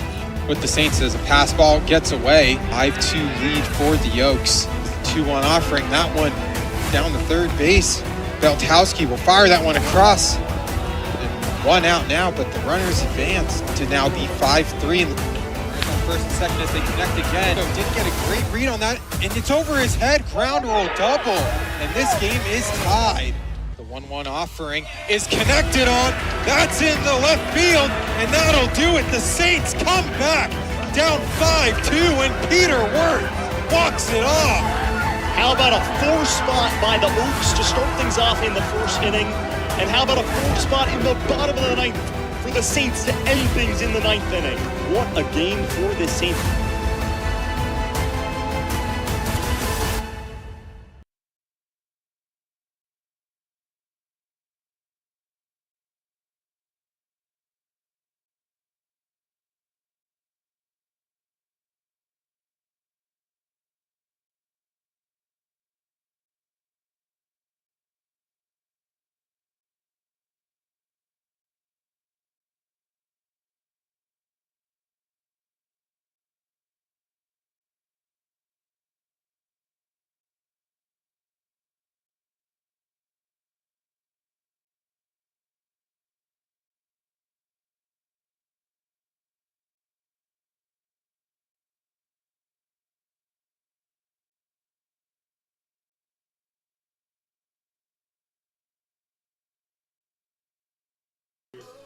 Back to baseball. It's going to be a tense final out here in the an opportunity with one swing of the bat to take the lead back. We have not seen a grand slam yet this year.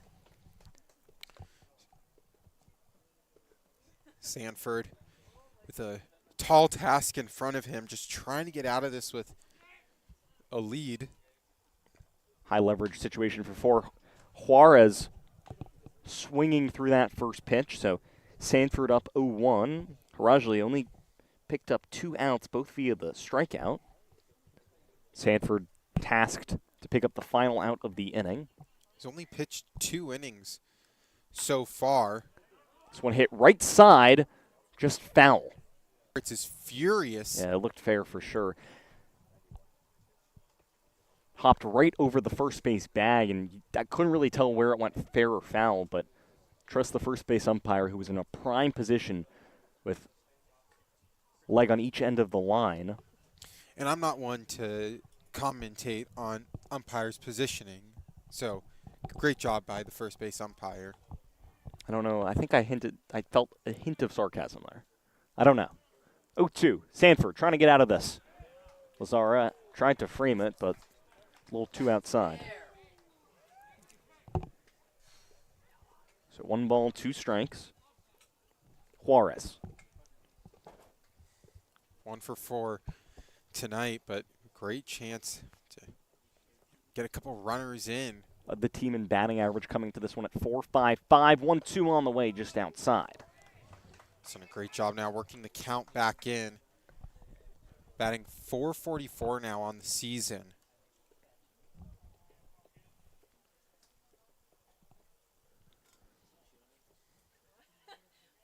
Two balls, 2 strikes, bases loaded, 2 outs. Sanford, this one is lifted high, incredibly high, right over to Lazara, who, little scoop catch right into the ice cream cone. Saints strand the bases loaded. The Pirates left 3 runs on base in Pasadena.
Eighth inning time, 10-7 ball game here in Pasadena.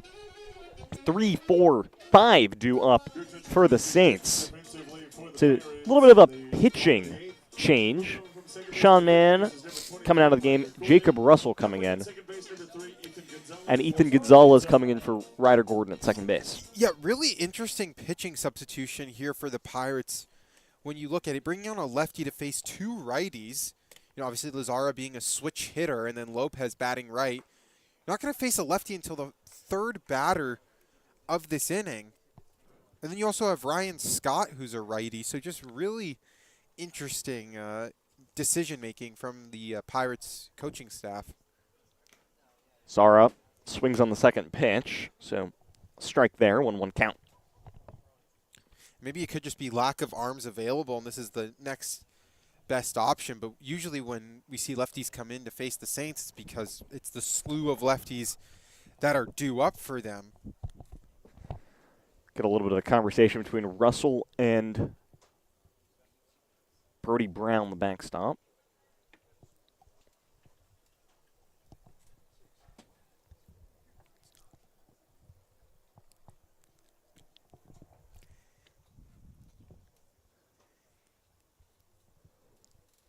So Trey Thomas now, the backstop. Ryder Gordon moves to third base in this whole conundrum of defensive substitutions. There you go. So Russell came in for Sean Mann on the bump. That's the easy one. Then Thomas coming in for Brody Brown at catcher and Ryder Gordon moving over to third base. Defensive adjustments. 2 balls, 2 strikes. Russell stares down his new catcher as Lazara flings this one way back over by us here. And at some point, there is going to be a ball that is going to hit us, I feel like. We were close. I was ready to get the glove on. It's quite hard because I don't know if you can see, but actually you can see on this camera angle. But there's this black canopy above us where basically we cannot see the heavens. We can't see up. So as soon as the ball gets over the fence, it's very tough for us to know where it's going. And eventually I feel like it is going to clock one of us. Yeah, we're basically stuck in no man's land. Good times. So 3 balls, 2 strikes to Lazara. Russell, as Lazara gives this one a ride down the right field line. There's just so much space over there. 3 guys chasing after it, but nobody able to track it down. 10-7 ball game here in Pasadena.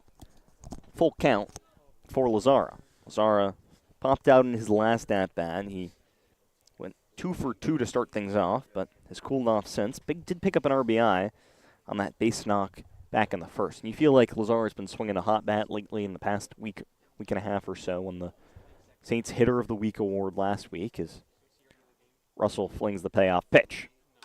Lazara belts it high towards center field, but it won't even get that far, just over the infield. The second baseman makes a grab there.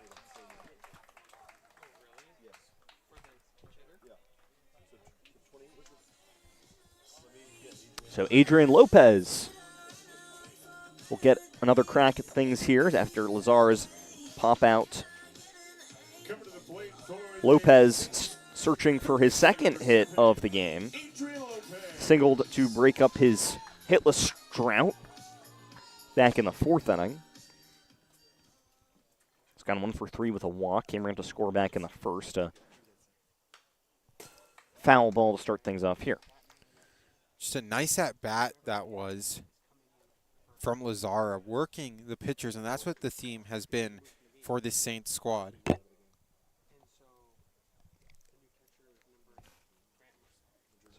No balls, 1 strike. Russell. A little low and outside for ball 1. Lopez at third base today. How would you assess how he's played there compared to what we've seen from him at shortstop? I mean, he had the error earlier on in the game, but I just think the way that he's still able to control the bag has been really solid. Lays off. Ball. That time Russell went off speed, trying to get Lopez to chase.